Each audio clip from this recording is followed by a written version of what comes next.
Yeah, it's March already. March 1st, 2026, in the year of our Lord. The February flew by fast. Wasn't it? Happy Black History Month. I missed it already, y'all. How y'all doing out there? My name is Oda Great. We are here for another episode of High Off the Glass. The audience is hype. I love that. Man, what a month. What a month. For sure. You know what I'm For saying? sure.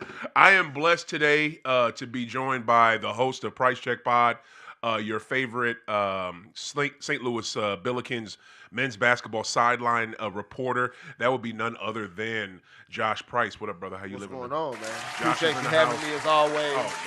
Oh, man. Ready to have some fun as always. I'm sure my team is going to be referred to as the Fakers 100 times in 60 minutes. So let's jump in. Man. You know what it is.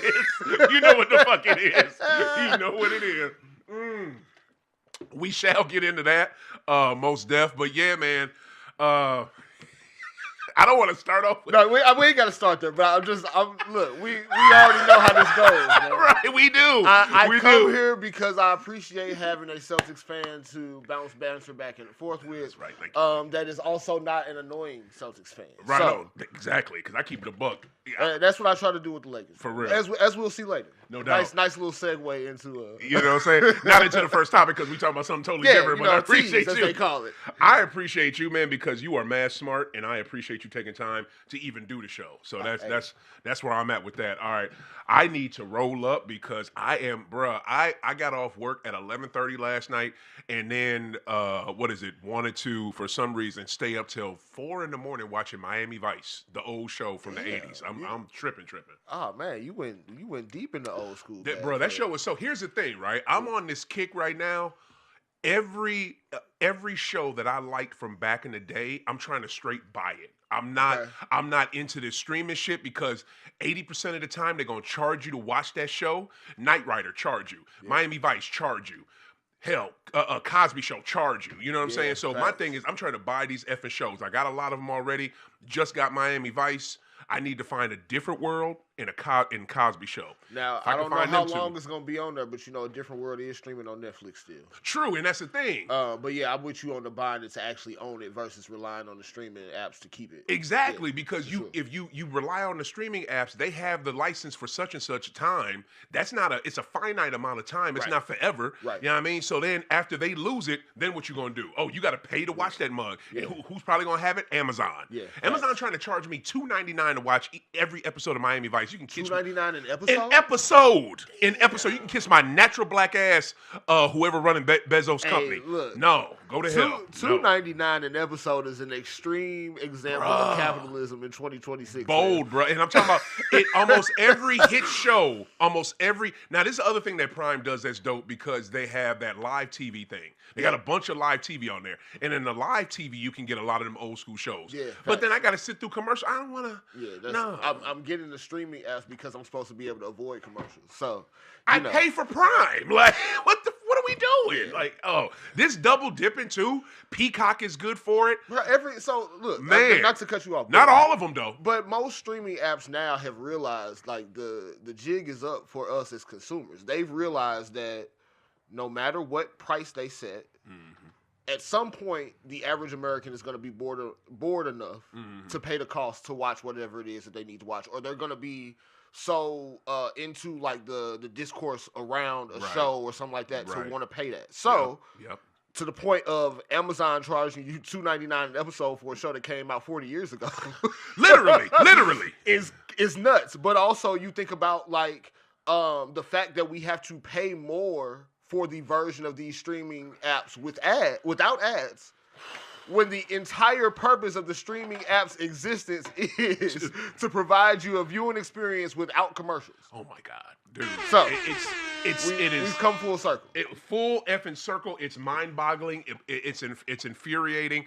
Like what was it? Damn, I just had another show that popped in my head too. It's just what they charge. Oh yeah, one of the best shows HBO has put out in the last 20 years, and they knew they had it was a hit show and they had a market for it because they sold it. You can't even find the show on HBO Max. Westworld.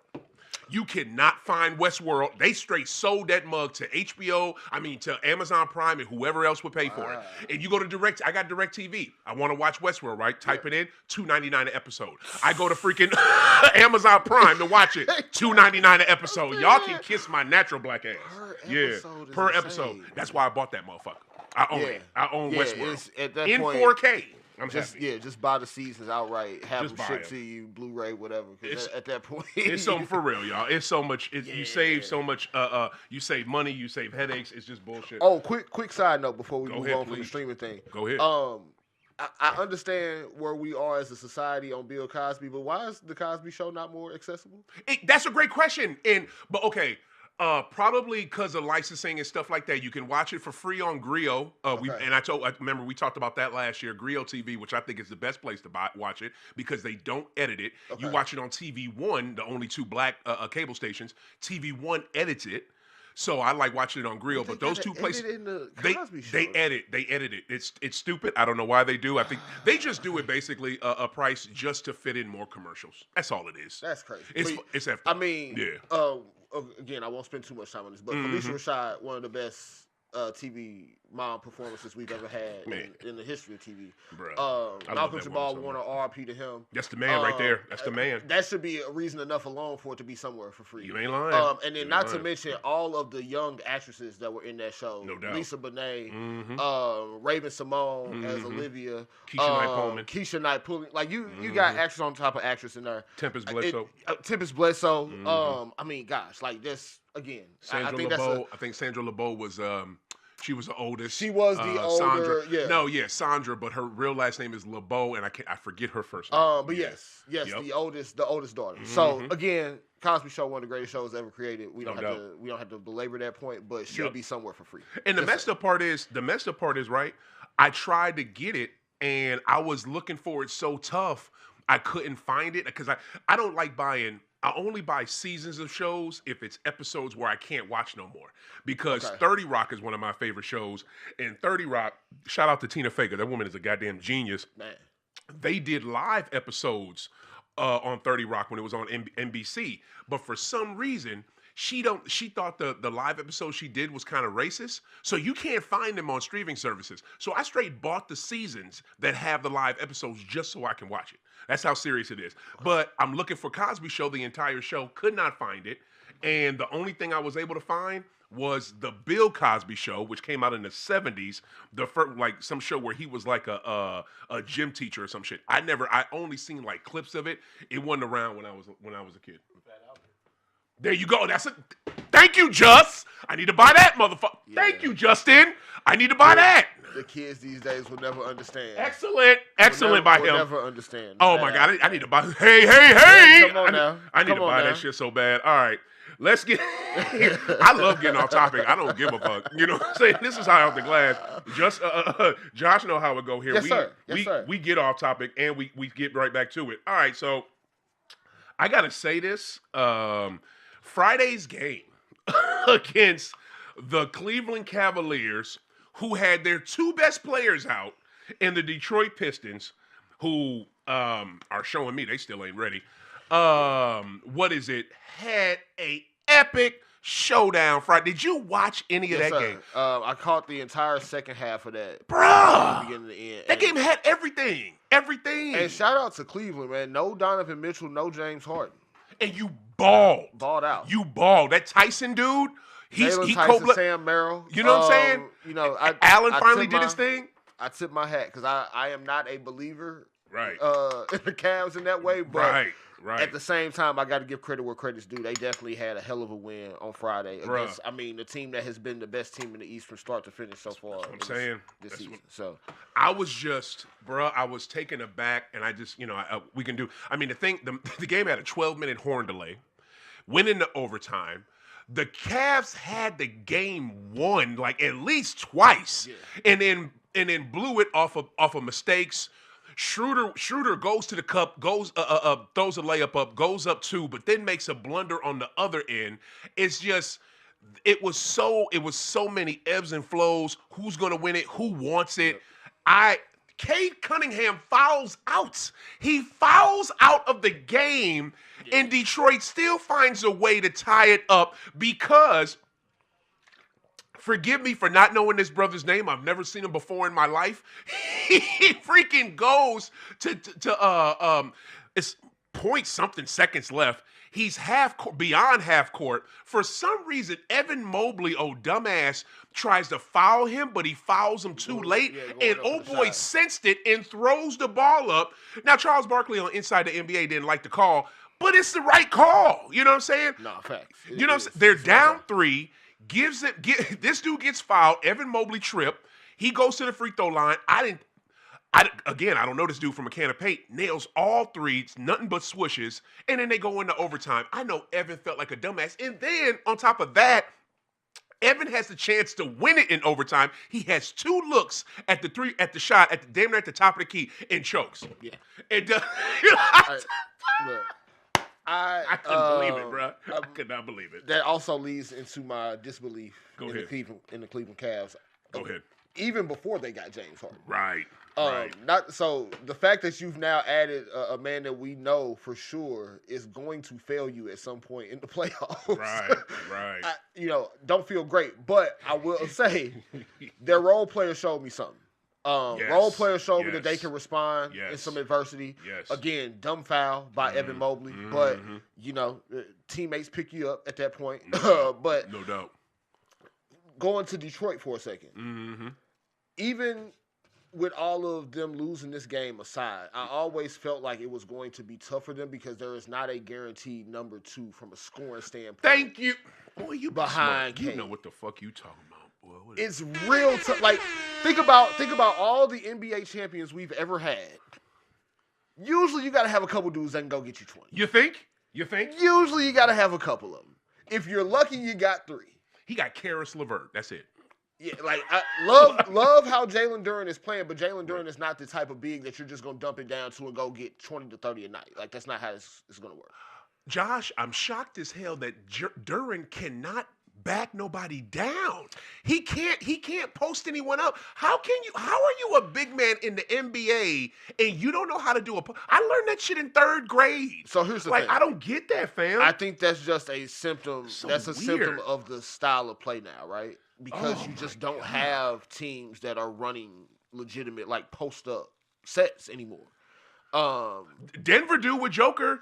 Philly does with Embiid. Like, look at the names you just gave. Though those are the 2 best centers in the league. Yeah, that's like the elite of elite at center, right? So Facts. you kind of have to because your team is so built around them. Right. You got Cade. Why do I need to post up when Cade can go get us a good shot whenever? Because he can't always do that, and especially in the playoffs. Right, but at the same time, I can also understand for Detroit why they looked at things this year and said, okay, hey, maybe instead of like mortgaging our future to try to solve a problem that we don't know that we truly have yet. For them, outside looking in, we believe it's a problem. Right.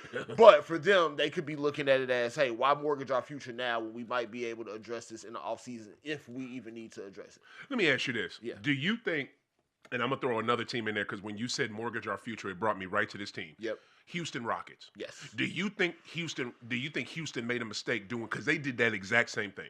So I don't think Houston made a mistake. I think what Houston's mistake has been up until this point is not trying to find another point guard replacement for Fred VanVleet. Oh, facts, man. Well, you on it. You are on it. So because looking at where they were last year, they went to 7 games with that old decrepit Warriors team.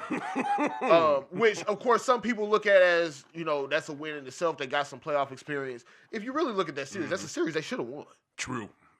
And if you have a go-to scoring option in that series, if you put Kevin Durant on that team last year, they probably beat Golden State in 5 or 6 games. Yes, sir.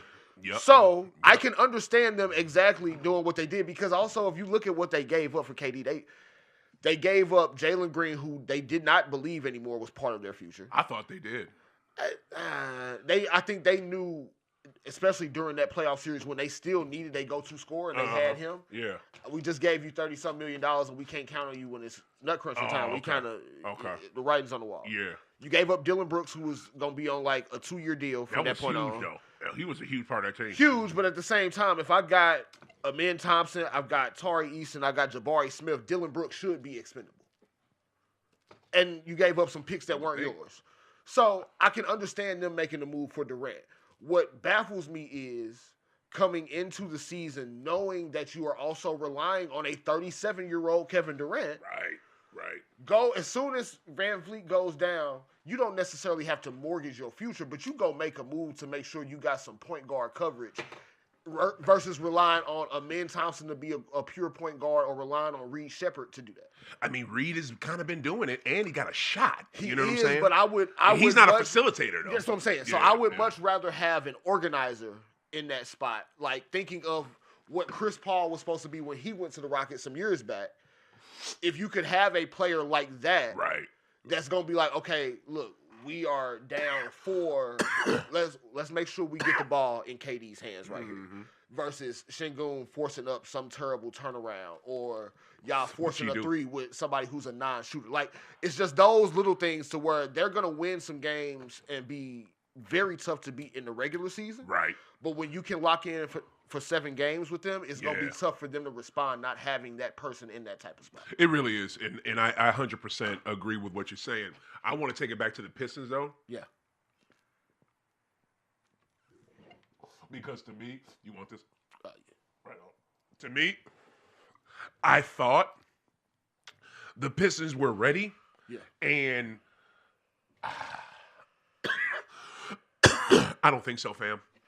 And I thought, okay, if they're not good enough to get out of the East, at least if they play the freaking Knicks again, they're gonna beat the Knicks' ass and they're gonna win that series.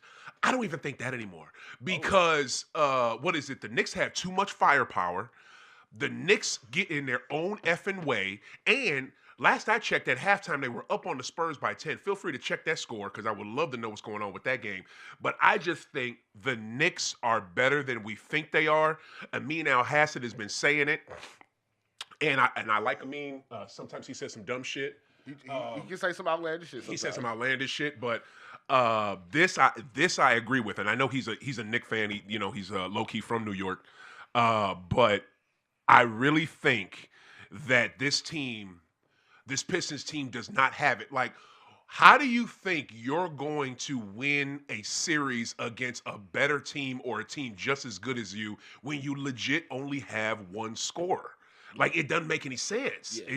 I don't see it. Yeah, so also score update, Knicks are up 92-76 on the Spurs currently.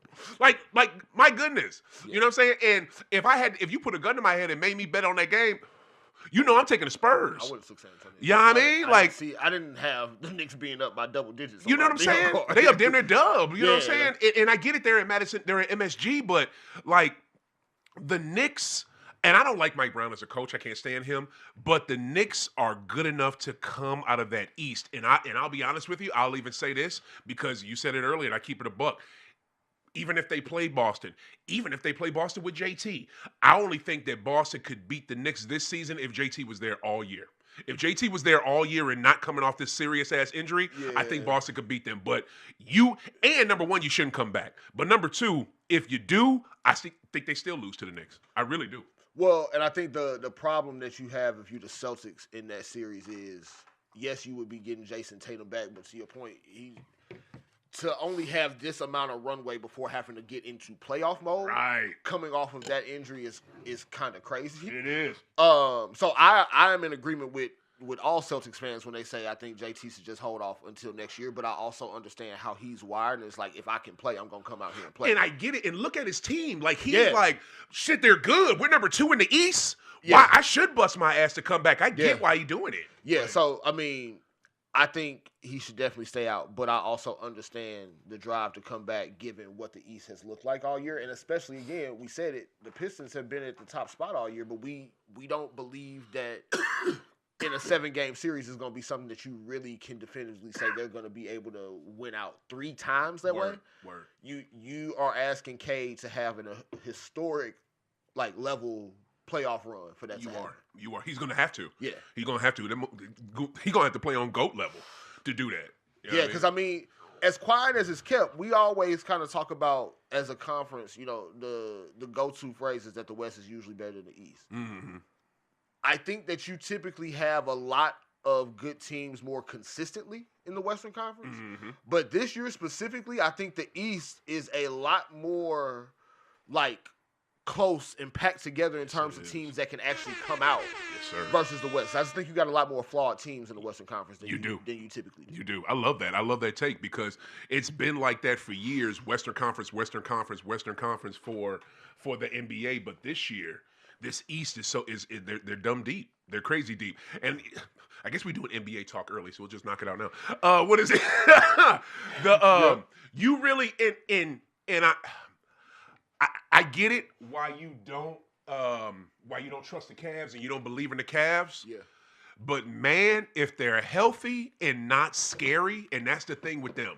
That's the thing with I don't want to say Donovan because I think Donovan's played great in big time games in the playoffs. It's just his team around him hasn't. Right. But Mobley, Allen especially, Harden especially, big games in the playoffs, are y'all going to be good enough to get the shit done? You know what I mean? Like that's the crazy part. Because again, we've seen this from James Harden year in and year out. And also, let me not down too bad. There are some playoff games that you can go back to where James Harden has actually performed well. Right. There's a lot of them, specifically in those years against the Warriors where he came up big, team just was not the better team. But it was always earlier in the series. Very always. True. Very true. Shit. You hit games 5, 6, and 7. Man. You never know what type of tour date you're walking into. You could be going 2 for 11. It might be 3 for 14, 4 for 15. You never know. That Houston game against the Dubs when they had Chris Paul and all those threes they missed. They missed 27 straight threes in the second half. Come on, man. And kept shooting them. That's the other thing. Kept shooting them. So D'Antoni. You also look at James Harden again. Just we've seen the movie time and time again. We on like Lethal Weapon 8 with James Harden.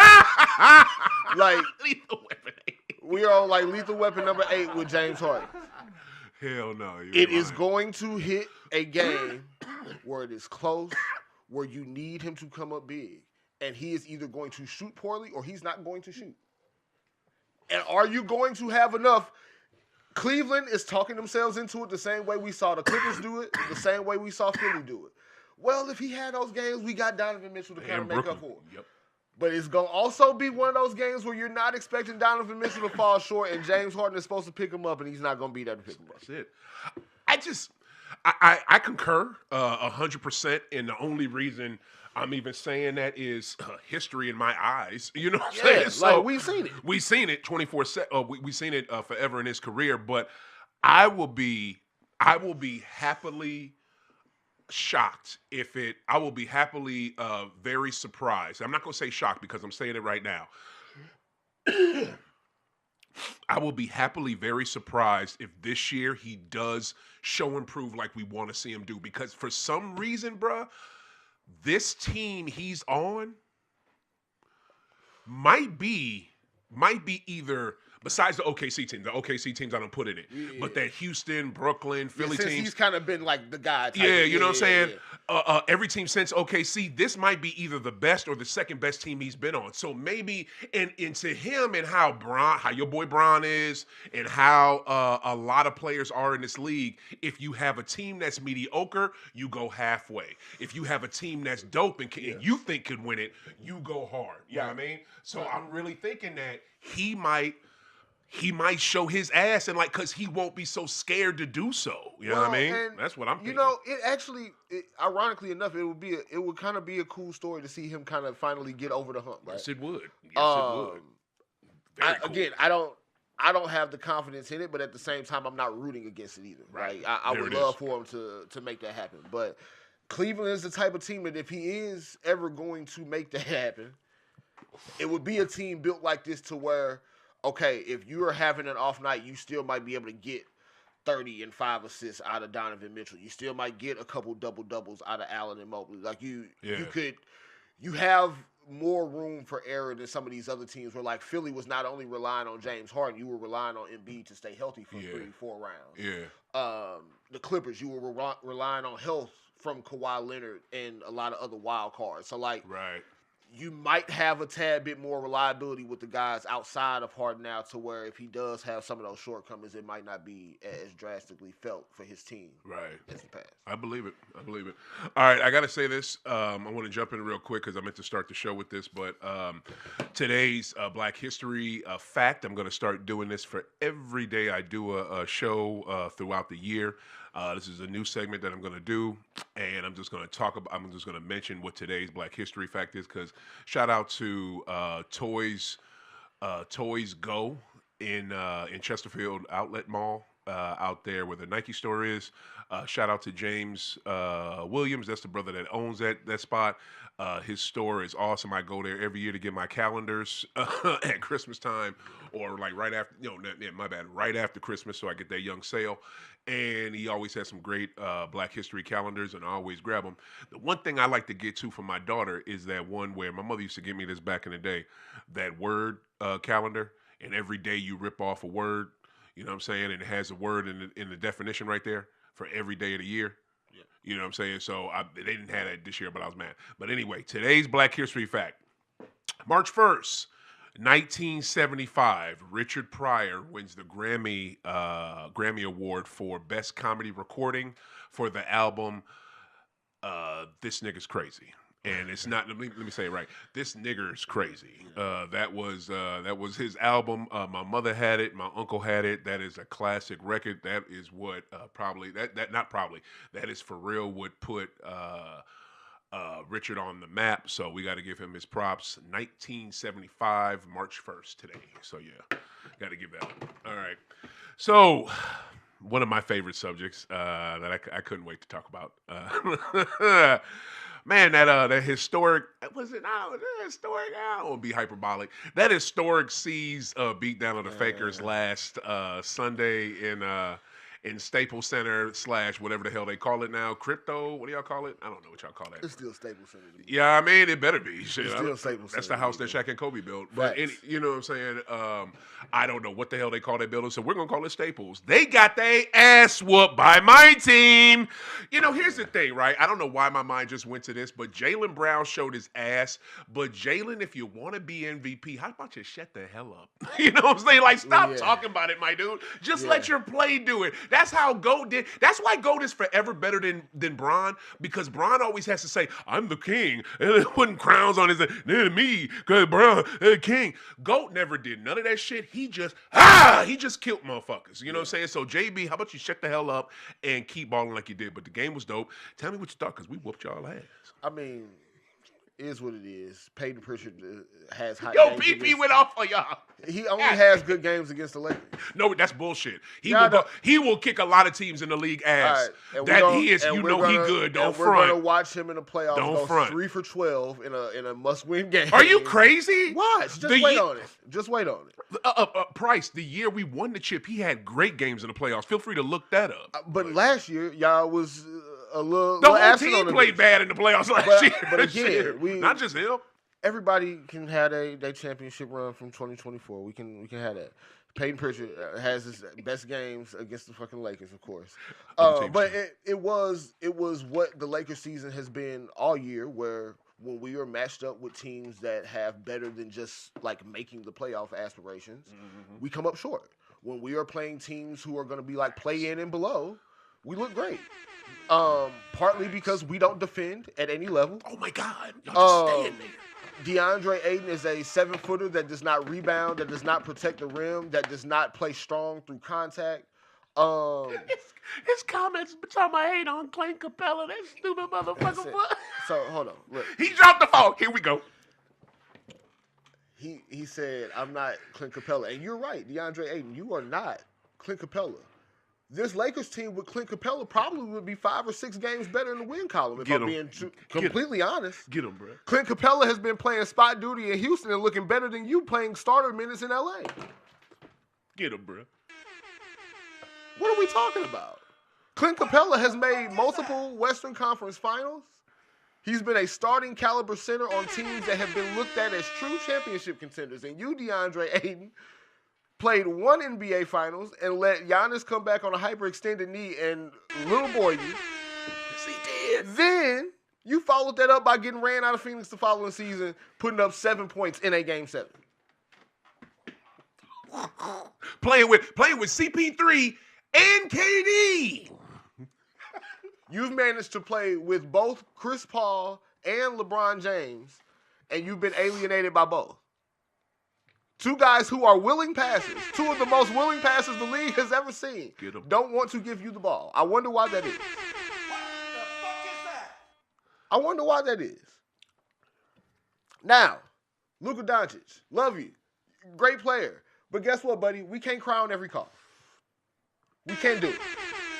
Especially when you're crying on every call and your man is then going down and scoring right after. Every call. We cool. We cool. Every call. Now, also, let's just go ahead address the biggest elephant in the room. Our 3 best players playing together, it never looks good. Wow. It never looks good. Wow. Seriously, you don't think AR and Bron and wow. Think about it. When they're on the court, we are our worst defensively because none of them are guarding anybody. AR, he don't guard? AR tries. I will give him that. The effort is there with AR. But you can beat AR off the dribble. Like, he's not a strong dude. So he's not like, It's not as though he's a lockdown defender or he's a piss poor defender, but he's also he's like kind of average. He's mid. Yeah. LeBron's not guarding nobody at 41. At all. Luka, we know he's not guarding anyone. At all. We've seen them. We're talking about Lethal Weapon 8 for James Harden. We are now on like Terminator 6 for Luka with the non-defense. We understand it. But when all 3 of them are on the court, we cannot defend a soul. I feel you. Y'all can't. And it also looks very clumsy offensively, and it shouldn't be that way. Mm-hmm. So what's probably going to happen, we're going to end up being like a 5 or 6 seed. We're going to go home in the first round of playoffs, just like we did last year. And the questions are going to be, is LeBron coming back? What are the Lakers going to do this offseason? It's going to be that movie again until we figure it out around Luka. What's going to happen in the offseason? I think if LeBron James decides he's going to come back and play basketball, it'll be in a different uniform. Right. Probably Cleveland. Hold up, take it back a tick. You think he's about to retire? I wouldn't put it past him. Stop it, Josh. Stop it. I think that I personally think LeBron would want a farewell tour, right? But I also could very well understand Bron just being on some, man, you know what, forget all that. Like, I ain't finna do no farewell tour to make people some money off my back. I'm just finna go rock out. Like, as a, Bron be trying to be on that little cryptic shit, man. So but he would do it for him. It wouldn't be he would get paid and they would get paid. But he wants it for him. So I hear that, right? But we also Bron. We also got to fast forward to the offseason, and we got to think about the landscape of the NBA, right? If you're a team in the NBA today, we're not talking about 2018, 2013. We're talking about 2026. Right. Summer. Right. We are 3 months in the future. Right. Everybody. Right. If you're a GM for a team, what cost are you truly willing to play for 41, soon to be 42-year-old LeBron James? Depending on what he wants, probably a lot. It's LeBron. Like, you know what I'm saying? Again, what? I hear that. But when cap space is limited, that means if you want to sign him at a number that he thinks he should still be playing at, because, again, he don't have to go take the minimum nowhere. He might still think, pay me my max money, right? Yeah. For a max salary slot, we're talking like $55 to $60 million. Are you truly willing to give up what it's going to take to get LeBron, knowing that this is probably for 1 year and 1 year only? Yeah. And at his age currently, as we're seeing, simply having LeBron James don't make you a championship contender no more. Yeah. Want me to answer your question? Yeah. You know who I think will do it? I think one team will do it, and I think you know that team. Yeah, it's the Cleveland Cavaliers. That's it. You know what I'm saying? That's the only team. So again, shit, for real. We're 3 months into the future, y'all. Not only, but I think we're 3 months into the future. I'm putting my futuristic hat on. Mm-hmm. I am calling it now. If LeBron James plays basketball next year, it's probably going to be in the Cleveland Cavaliers uniform. Okay, yeah. I also think of that too. Again, I have no inside information. I'm not saying I got this from no sources or no shit like that. Yeah. I think that Cleveland made the James Harden move knowing that would make it easier for them to get LeBron later. Wow. Say that. Why? So, to entice him to go there. To, one, entice him to play with a better supporting cast. Also, the James Harden trade technically freed up more money from a luxury tax standpoint for them than it was paying Darius Garland his amount of money over time. Wow. So, you have a little bit more roster flexibility Look now. at my man. Go ahead. Bro. You have a little bit more roster flexibility, not only that they had at the trade deadline, but then coming up this offseason to where you might be able to make a move for LeBron and pay him at a number that is a little bit closer to what he's making now versus trying to get him there on some like vet min, type shit. Wow. That's what's up. I'm dropping them nuggets. Yeah, man. I get it. I get it. Y'all got some decisions to make this year. I think everything you said is probably dead on, or probably pretty close to it. It's just. This is the part, right, that I don't like.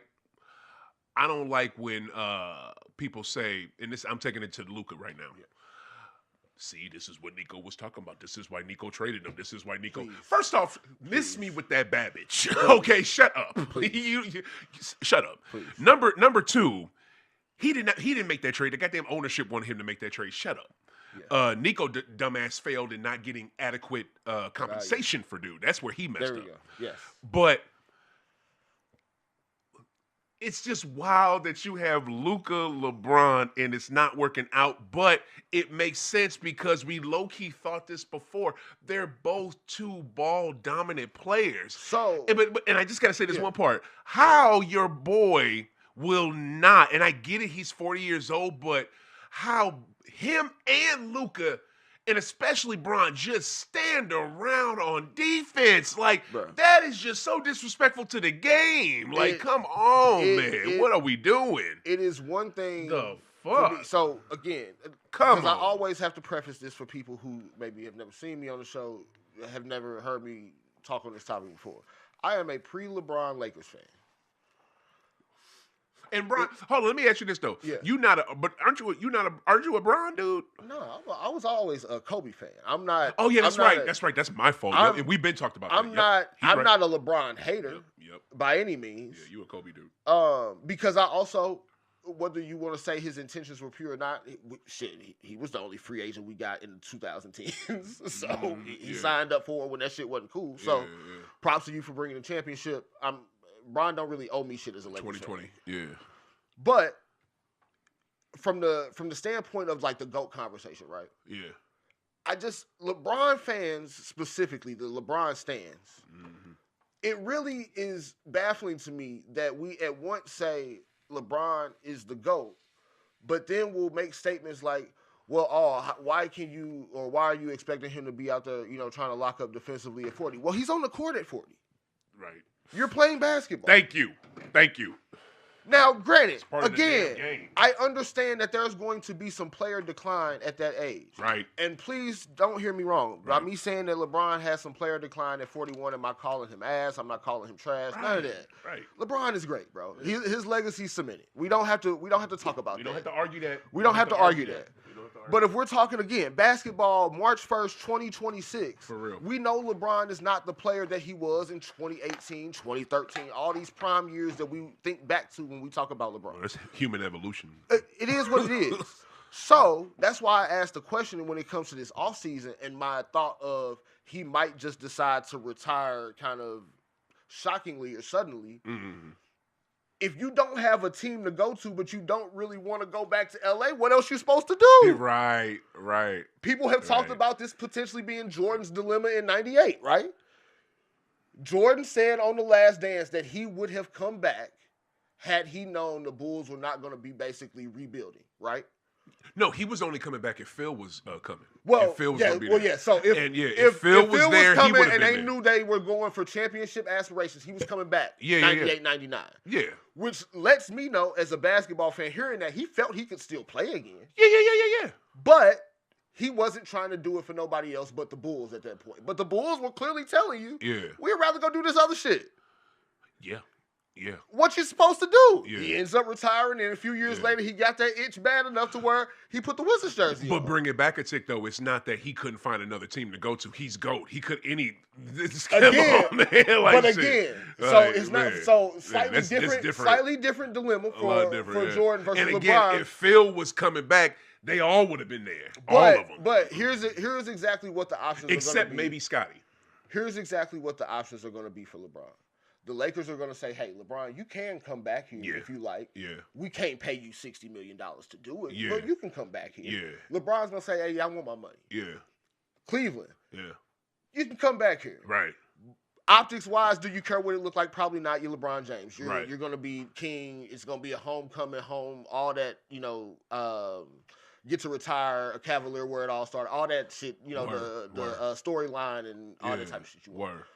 The fairy tale ending. The fairy tale ending, right? That's what I think will, you know what I'm saying? But that's what as we both LeBron think James, do you want to say, okay, let me explore my other options and run the risk of being out here without a team? Yeah. Because we may not think that would happen. Yeah. But look around at the other contenders. LeBron's not going to San Antonio. No. He don't want to be on Luka's team in LA. He don't want to be on Wemby's team in San Antonio. Yeah. LeBron still wanted to be about him in some way. Yeah. Right? Yeah. San Antonio, if you're them, you're not really giving up your pieces for 1 year of LeBron. Mm-hmm. Not doing that. No. OKC's not doing it. No. Denver's not happening. No. The Celtics, it would never happen. That's funny. He's never playing in Detroit. Uh-huh. Is he really going to go play for Leon Rose them in New York? Probably not. No, but go to that one team, though. Go to that one team. Man, it's all like it was in the effing Olympics a couple years ago, bro. Oh, Golden State? Bro, like, because look, people been predicted that. How long ago? Okay, people been said that. So Golden State is an option, right? Man, if he could swallow some pride. But if you're Golden State, even, and I know this might sound crazy to people, but hear me out. Yeah. Steph Curry, 42-year-old LeBron. Steph's going to be, 37, 38 next year? Yeah. So, late 30s Steph. Yep. Early 40s LeBron. Yep. Late 30s Draymond. Yeah. Recovering from ACL and late 30s Jimmy Butler. Yeah. Quentin Post, Al Horford, and some... Yeah. Bro, I'm telling you. Are you, LeBron, really going to risk the optics of that for what's probably going to be like a play-in team? Yes, and I think Mike Dunleavy Jr. is so ass and he doesn't know what he's doing. He will do the shit. Yes. I legit. And here's another thing. I'll throw something else on it. I'll put a cherry on top. And I think KD coming. I think for some reason or somehow, I really think before all them cats, and I could be crazy wrong on this, but I'm saying it now in 2026, March 1st. KD, Steph, and Bron, I feel like are going to link up on a team just like the Olympics and try to go for one last hurrah to win a chip. I really do. And I see that team because I don't think Steph is leaving Golden State unless it's Charlotte because that's where he wanna play there because his dad played there and that's where he's from. And freaking. But they keep playing like as a friend of mine told me from Black Man Bill. Shout out to them brothers and what they do here in St. Louis and all across the country. They keep playing in this man's face. You know what I'm saying? Yeah. They have been playing in his face for so long. I forget my brother. Step too nice, man. Yeah, Step man, too nice, man. That's like, all. Good he ain't trying to man. disrespect the team and let them do their job. But also, we talk about the player empowerment era where. If we really look at it, the only players who really benefited, truly benefited from the player empowerment are LeBron James and James Harden. If you really look at, I think all the high profile players and superstars. Steph did by way of Kevin Durant deciding to come there. Yeah. But Steph has never put any extra pressure on Golden State to make no trades. Oh, but see, he's never been like, "Hey, man, y'all don't make these trades with these draft picks. I might go ahead and opt out." He's never put no pressure on. He didn't have to. He didn't have to. He benefited in bigger contracts because of what Bron and them did. Like he forced more. Yes, he got paid off for them forcing more money. Salaries aside, it's a player-driven league. Salaries aside, though. The salary thing, I think, was going to happen as a result of just the economy around how we consume basketball. Yeah, how big it is. At some point, the media was going to be too much for them not to be able to get that money back to the players. Yeah, BRI. basketball-related income. But in terms of player movement, me as a player being able to dictate my situation on my terms, right? Steph has never put that type of pressure on Golden State out of his own mouth. No. LeBron has been able to, in a lot of times, passively aggressively control his situation, and James Harden has outright either decided, hey, y'all need to trade me, or I'm not going to play, or I'm going to go out here and play intentionally shitty so that y'all can trade me faster. The only two dudes that have really applied pressure to teams in that way that we talk about for the player empowerment. Right? So I think to Steph's detriment, though, that has allowed Golden State to do what they did the last couple years. Like, hey, we just going to trot these dudes out and see what happens. Yeah. Like, going and getting Jimmy Butler, like, yeah, it was, I guess, quote-unquote aggressive, but... It was a weak move. It was the only thing they could do. Yeah, like, you literally... It was your Godfather offer. That was the only offer you had. Yeah. It's bullshit. And I don't... Me, personally, I think if Kevin Durant was going to want to play with Steph again, he would have just did it at the trade deadline last year. They had a deal... ready for him in Golden State, but he saw that team was weaker. I think if another heavy hitter like Bron goes there, it will entice him to go there. Because here's the thing with KD right now, bro, and we notice and we all see it. The man is a nomad. You know what I'm saying? He's a nomad. He has no home for real. He has no place to do. Least Bron could legit retire his career in maybe 3 different places. I feel like Miami would play ball. Yeah. Pat would love to get him back. Yeah. He could retire his effing career in L.A., Cleveland, or Miami. Facts. KD, where the hell can he do it? Steph has a place to do it. Yeah. I think that if it looked good, and this is some far-fetched. This isn't a whole nother. I don't know if this will happen off season, nothing like that. But I feel like one last hurrah, that'll happen. But we shall see. Yeah, we shall see. I think if LeBron is going to do it, I think to him, the only places that truly make sense would either ride it out one last year in LA or go back to Cleveland. I just love the fact that. But see, here's the thing too. Y'all are the 6th seed right now. Y'all look like ass, but y'all literally are the 6th seed in the West. So you won't be in the play-in. So if y'all can hold your seeding, that's the thing. So but even if we hold our seeding, so we're gonna see like San Antonio or Denver. I don't know. Yeah. We're going home in the first round. Goodness. But even if we see Minnesota again, we're going home in the first round. Definitely with those two. But Denver, I'm mad at. This is another reason why I say what I say about the Celtics. They had no business losing that game. Yeah, there was that game against Denver in Denver. You're on an effing win streak. You're kicking ass on everybody else you play in the West. You go against, and I don't even think, and Jamal did not. No. Murray didn't even play. Murray didn't even freaking play. There was no reason for them not to go off, for them not to crush, and just show. Because I'm gonna take it back to 2023. No, I'm sorry. Yeah, January 2023. I'm driving back from Springfield to St. Louis because in December 27th, 2022, and I had to go home for a funeral. Yeah. That's when Southwest wanted to F up flying for everybody in the continental United States. Oh, shit. Yeah, you know what I'm saying? That shit back in December 27th, 2022. So I drove to Springfield to get the hell up out of St. Louis and to go see my peoples for a funeral. But guess what? The funeral got canceled because of snowstorm. No, my father, my stepfather, who died. His daughter caught COVID, so they had to delay the thing. So I was up there, but you know what I'm saying. But it was so good to go home. Right. I'm driving back, and I'm driving back literally January 1st. Because I stayed there for New Year's Eve and shit. January 1st, 2023, and what is it? Celtics are playing Denver in Denver, and we got everybody's JT. You know what I'm saying? We got Al. We got everybody. Yep. And the way they didn't kick our ass, but it's like they had nothing for the Celtics. And when I saw that, I was just like, they're not ready. They're not ready. They have to be able to win those road effing games against a really good team. And that Denver team back then, that's the championship. You know what I'm saying? So, you know what I'm saying? They were good as shit. But that's when I knew Boston wasn't good enough. And when I see them do this and they lose that game, I don't give a F that JT's not playing. Y'all been kicking ass all season. Right. You have to win those games. So I don't know. I don't think they're ready. I don't think they're ready.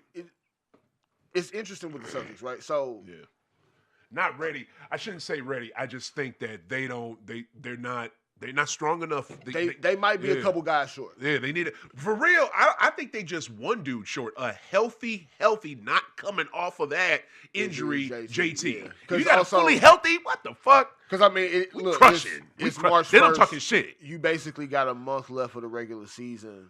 That's a lot to ask. As great as JT is. It's too much to ask. It's too much. We are not doubting his ability as a player by any means. Right. But you are asking a lot of a man to come off of an Achilles injury early and then basically be his normal self for a playoff run with a 1 month head start. That's a lot. In the playoffs? The NBA? Come on now. Because it does, and that's, so we made this point earlier about the East, right? So, like, y'all being, let's call it third in the East. Mm-hmm. If that's how the seeding break. Y'all might end up second for all that matters. Mm-hmm. But even if y'all see, like, the Hornets team out of the play-in, why they playing so good right now? Hey, bro, the Hornets are hooping. Brandon Miller, man, Con Knipple, man, and ball when he want to. So LaMelo is trying to get people off his back, dog. He is. He's trying to get look. Y'all been talking that shit about me not being a winning player, not being able to get team to a playoffs. Me and Charles Lee locked in like that. Shout out to Charles Lee, former Boston Celtics assistant. Give y'all credit where it's due. Preach. Thank you. Charles Lee got them balling, though. Right. I was hoping he could do that with them, too. And he got them turned around relatively quick.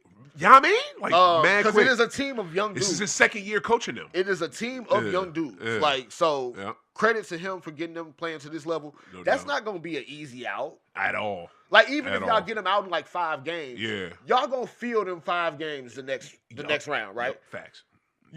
Let's say it's a 3-6. Probably have to play Cleveland next round. Yep. Or let's say it's a 3-6 and y'all see Orlando. I think y'all can beat Orlando. Oh, yeah. But Orlando ain't ready. But y'all still going to feel that series. Yup.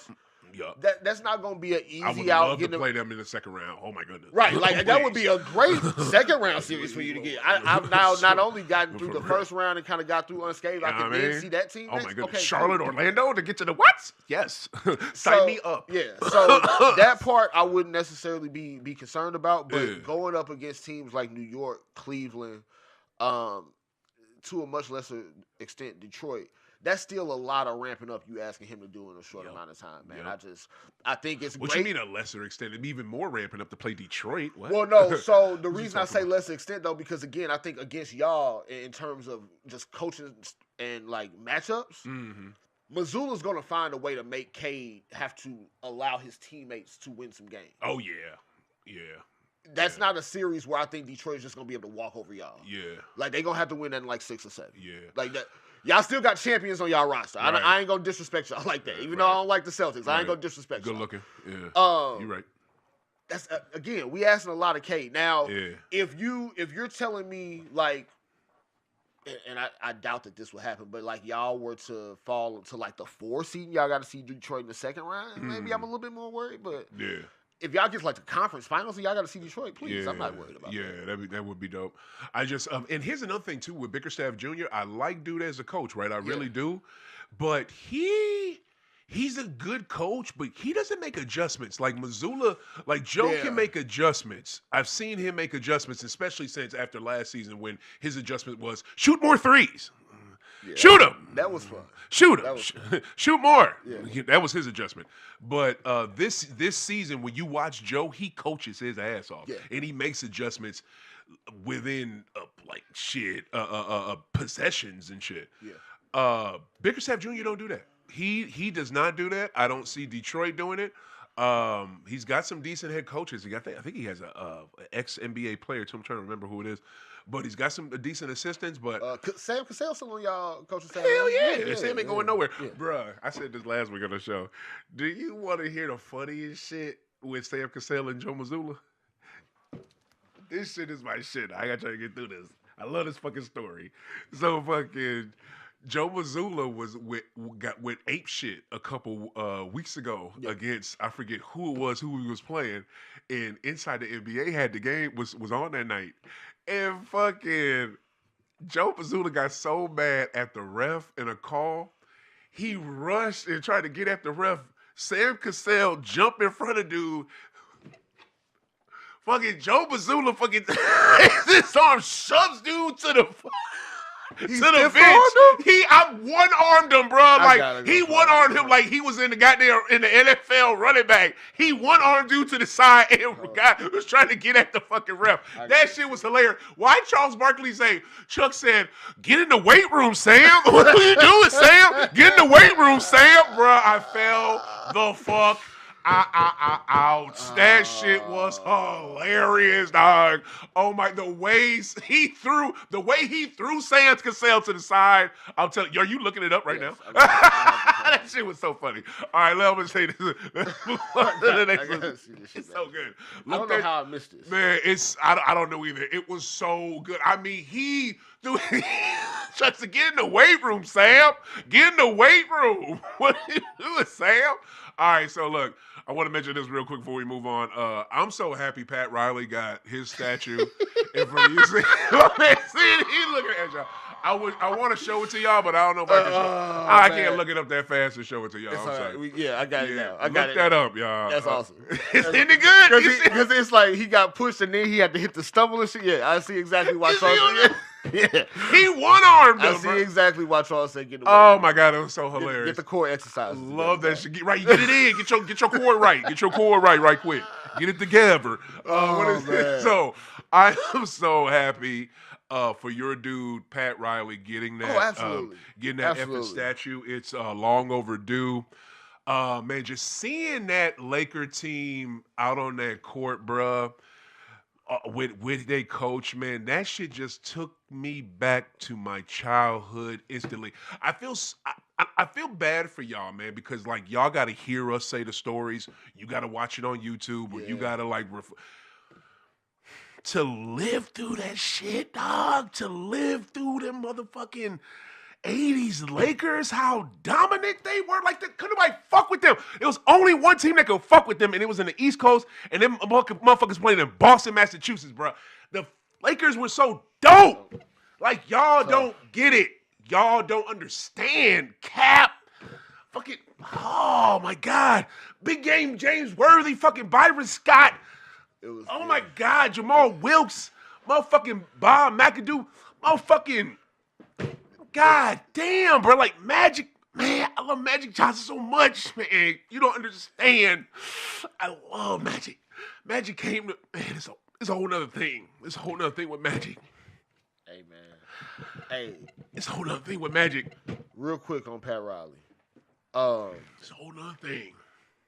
I don't really think we give him the credit he should get for being one of the greatest coaches ever. He don't get it. He don't get enough. He don't get enough. Of course, love Phil Jackson. Love Greg Popovich. He don't get enough. Somebody can fact check me on this, but is Pat the only coach ever to take 3 different teams to the finals? That's what I think. That's what I know. That's what I seen. Lakers, Knicks, Heat. So good. Just saying. Pat always gonna be one of the GOATs to me, man. So definitely happy that he's getting his statue. It looks so dope too. Putting up the fist, talking about power. Oh, come on. Look, long overdue outside what should still be Staples Center. But glad that he definitely got that recognition. Glad that we still had guys like Magic, Cap around to be able to get that, that scene set for him. Because, man, absolutely deserving of it. Man, dude, it's... I'm like...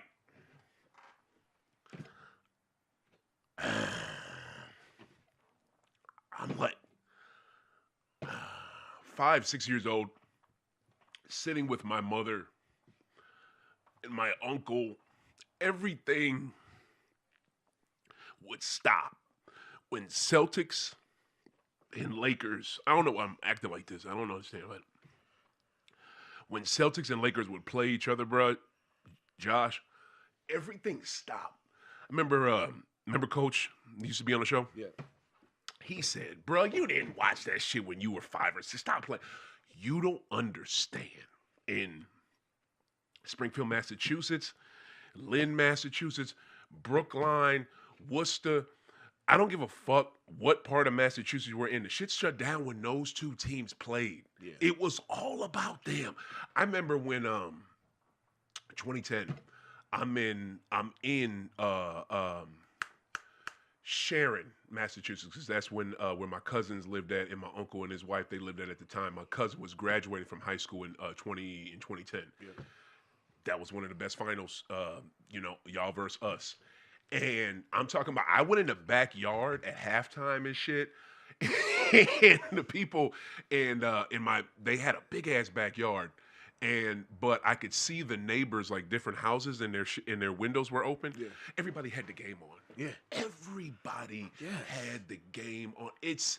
I was blessed to go down there. I tried to get into a game, didn't happen. But I sure went down there. I took my son with me, had Jalen with me. You know what I'm saying? He's literally 5 years old because he went with us up to Boston to visit my cousin. But man, I'm talking about, bro, the world would stop for us when them two played. Yeah, and it was literally, I'm born in 79, fam. It's a whole 10 years, the first 10 years of my life. Yeah. All I see is that. Yeah. And then it legit is Lakers Celtics is basically the only finals outside of a couple years. Bro, right? Like I don't know shit else. Yeah. And then the only other thing I know about that is, other than that, is Pistons. You know what I'm saying? And that was like, oh shit, you know what I'm saying? Yeah. You know what I'm saying? And then this one cat comes out of fucking North Carolina, don't nobody see coming. He go to this team in the Midwest Chicago and is doing fucking ridiculous things. Ridiculous. That's the first 10 years of my life with fucking basketball. I had goddamn Magic, Larry, and Goat. I don't, all I know is basketball excellence. That's why I pay to do this shit. That's why I love this game. Like, this shit is stupid. And Pat Riley was a major part of all of that. All of that. Like, man, I was so happy to see that dude get his shit. So I had to. And it only made sense that it came in a Lakers Celtics game. Bro. Regardless of the outcome. Oh my God, wasn't that a great game to do that at? Had to be. Oh my goodness. Had to be. Oh my goodness. I know he was pissed. He was pissed. Of course, every Lakers fan, anybody associated with the Lakers was pissed after that. Did you hear what he said to his team at halftime? Oh yeah, make sure getting fined for not having the ties on. I love that. Yes, sir. I loved it. I don't know why I did, but I loved that. Pat Riley said, "I run a tight fucking ship, okay, bro? Because that's how we did it. That's how we did it. When you listen to Eddie Johnson on NBA radio, and you listen to the way he talks about how the motherfucking Laker practices was, because he knows how they practice. Yeah. When you hear any of them old play, Pat would." He was on the ass. Yeah. Like, oh my man. Expecting excellence. And it started with the other dude, the dude who really was the architect of Showtime, but then had the head accident. You know what I'm saying? I forget that brother's name. I tell you one thing, I gotta start watching. I gotta watch Winning Time again. This merger that's about to happen. I guess Paramount is about to own every effing thing, and they're about to get HBO and all in Warner Discovery, I guess, and all their properties and shit. Back out of that? Netflix, I think Netflix got kicked out of it. To be honest, I think Netflix got kicked out. Because I know it was a while ago, but they had said that Netflix had planned to buy, but then there was some like disconnect about what the real price should be, how much they was actually getting for the price, and then I just saw recently that they was having basically like cold feet about finalizing it. Yeah. So I'm guessing Paramount, because of course Paramount needs the boost a little bit more than Netflix does. Yeah. They willing to come pay whatever the price, especially because, of course, Orange Head and the White House will approve it now. Yeah. That's crazy though that they gonna actually be able to pull that off. I think that's wild as shit, and what I want to see happen, to be honest with you, hopefully it doesn't go through because it's not all the way solid, but it's looking like it's headed there. And I need to look more into it. But if Paramount does get that, I pray they don't just kill off HBO, which they talking about, which is rumored they may do. But if anybody there has any type of common sense, And I don't know what's going on with Hollywood. Why Hollywood don't have money to make shit anymore? Like they literally, bro. Like Hollywood has something going on right now where like there's those super huge studios and shit aren't making shits. Like they don't have money. So I just hope somebody there is smart enough to be like, you know what? We own this now. Maybe we should have a season 3 of Winning Time. Maybe we should bring that show back. So it was really fucking good for HBO. Like the people thing really was, liked right? it. The people who actually watched Winning Time fucked with it. Hell yeah! It got, but you had common people novice fans, like people that weren't invested that watched it. Yeah. So that's what I'm saying. So it had an audience. Yeah. I think what happened with HBO, I'm about to watch that shit again. That shit was so good. I'm gonna buy that. I gotta buy it. That's about to get bought. I think at some point it becomes hard for studios because I think there is a lack of creativity in a lot of these places now. Mm-hmm. It becomes hard for you to truly entertain people while telling the story that we know the end to. Right. Great point. It's hard for you to truly depict 100%. 83 to 87 because we can go YouTube the exact happenings as they happen versus y'all doing the storytelling piece of it. So I can understand why that might be a little bit more difficult, but I am with you. I would have loved to be able to see the full arc of Winning Time and how they depicted everything. Because the intro was dope. I don't know if people remember this. But the intro was the day of the HIV announcement. We were supposed to go lead back to that point. They never got a chance to do it. I wanted to see them land the plane on that. Wait, that wasn't the first episode. If you go back to... first episode, first season, was that? The very first episode of the first season of Winning Time, the intro to the show... It's Magic Johnson in a suit. I forget the actor's name to play. Magic Johnson did a great job. Oh, that brother did an excellent job. Looked just like him. But he gets out of the car, walks into whatever place this is, and the next thing you see is them letting him into the press conference that is supposed to be the announcement, but then you start the clock back at the beginning of him actually getting drafted by the Lakers. Yeah. So that's where I was hoping to see them actually land the plane on how that all came. Wow, I totally forgot they even brought that up in Winning Time. Yeah. Damn. It was you for the people who would have been like novice fans who didn't know that that's how everything played out. Yeah. They probably wouldn't have put that together that way. Yeah. But for us that know, of course, him walking in, and of course, you remember the people who were like actually of age back then. God, I remember that. Y'all remember what Magic Johnson looked like up there making that announcement. That was a day where it was the the world exact suit color and everything. Like they had it down to a T. So I was interested to see how they landed that plane, but they didn't get a chance. I feel you. I tell you, side note too, bro. That day was almost like I'm not gonna lie to you, fam. It was like a major news event, like a president got killed, or OJ, or like some major shit had happened. Like every news channel had it. Like we motherfuckers was like on it. Like, because you gotta understand too, at that time, bro, like early '90s.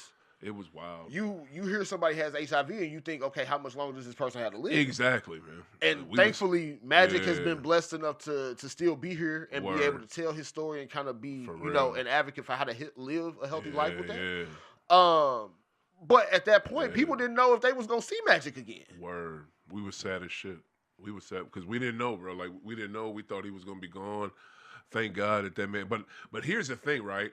I knew something good was going to happen because every time you saw Magic, he never looked bad. He never looked skinny. He never looked drugged out. He never looked effed up. He never looked out of pocket. Like that man looked damn near the same way he looked on the. I'm like, yo, and I'm talking about this like All-Star Game '92. One of the greatest All-Star games ever, one of the greatest Olympics ever, 92 Dream Team. Fucking when he came back in 95, when he came back in 96 and shit. Like every time you saw Irving Magic Johnson, the man looked damn near the same. So I was just like, you know what, he about to be good. Yeah. You know what I'm saying? But man, that's my dude, man. One day I'm gonna devote a whole episode to him. Alone. Also, we mentioned Pat Riley not getting his flowers as one of the greatest coaches of all time. We talk a lot of GOAT conversations and we fail to put Magic Johnson in there. Now, great, you might not think he's the greatest of all time, but you mean? I'm just talking about in general, like as far as like people at the table for that conversation. Yeah. You have a lot of people like my age and younger that don't realize like how crazy it was to be leading a team to 9 finals in 11 years. Like Word. You know, Word. being a top 3, MVP finalist like 5 straight years. Like that type of shit is not. Bruh, he was winning. He was going to finals. He had no business going to. He had no business going to that goddamn 91. 91. Yeah. How did they beat Portland? They weren't supposed to beat Portland that year. Hey. They had no business being Portland. Portland was on the cusp. Portland was ready. Bruh, he did shit. He wasn't supposed to do that as a rookie in 1980. Playing center, bro. Playing center in Clowney like that. Like, it's, again. Not only just playing center, dominating the game at center when he is a point guard. And that's not even his position. Come on, man. Come on. I said this time and time again, and I'll die on this hill and easily die on it. Oh, shoot. Oh, damn it. What'd I do? I messed up something. What is it? I'll die on this hill like always. The holy trinity of basketball. The holy trinity of basketball is Magic, Legend, and GOAT. That like it's them 3, Magic, Larry, and Michael. It's them effing 3. If you can get me 3 that are better than them, that change the game of basketball, change the NBA, you can't. You just can't. It's always them. I love them motherfuckers. So that's how that is. All right. So look, next topic. We got to. I'm gonna be on this real quick. OKC versus what is it? Denver was a good game. It was decent. I don't get. Am I tripping? Like, does Joker get away with a lot of shit, fam? Help me out, bro. So come on. I don't necessarily know that he gets away with a lot, but I do think the media gives him a little bit of like favoritism type of treatment. Like you ain't heard shit negative about Nikola Jokic in the last 6-7 years. Like, granted, he's fantastic on the basketball court. So I'm not saying that like you're supposed to just be down in the man, but at the same time, I don't think there's like the nitpickiness with him in like games where he may not play as well or that type of thing as it is. And I'm not even just saying this for black players, but just American players in general. Like, I don't think the media gives any type of like thought to negative outcomes for him. And most of the time it's just like, well, damn, it's a shame he didn't have more help. Like, something like that. Right. So it's just, it's kind of weird how that works. But also, I've seen it from the Lakers end now too, where Luka get a little bit of that treatment too. So, I gotta call a spade, man. I can't be fake about it, man. I'm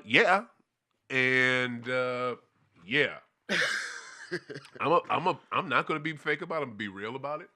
I think this is a white privilege thing. And here's the thing: the one thing I'll push back on what you said. Everything else you said was correct. But the first thing you said was they don't say anything negative about him. Well, no, you're kind of right with that too, guys. If there is things negative about his game, you could say, but they don't say it. So you're right on that point too. He gets a preferential treatment that is not given to Embiid, AD,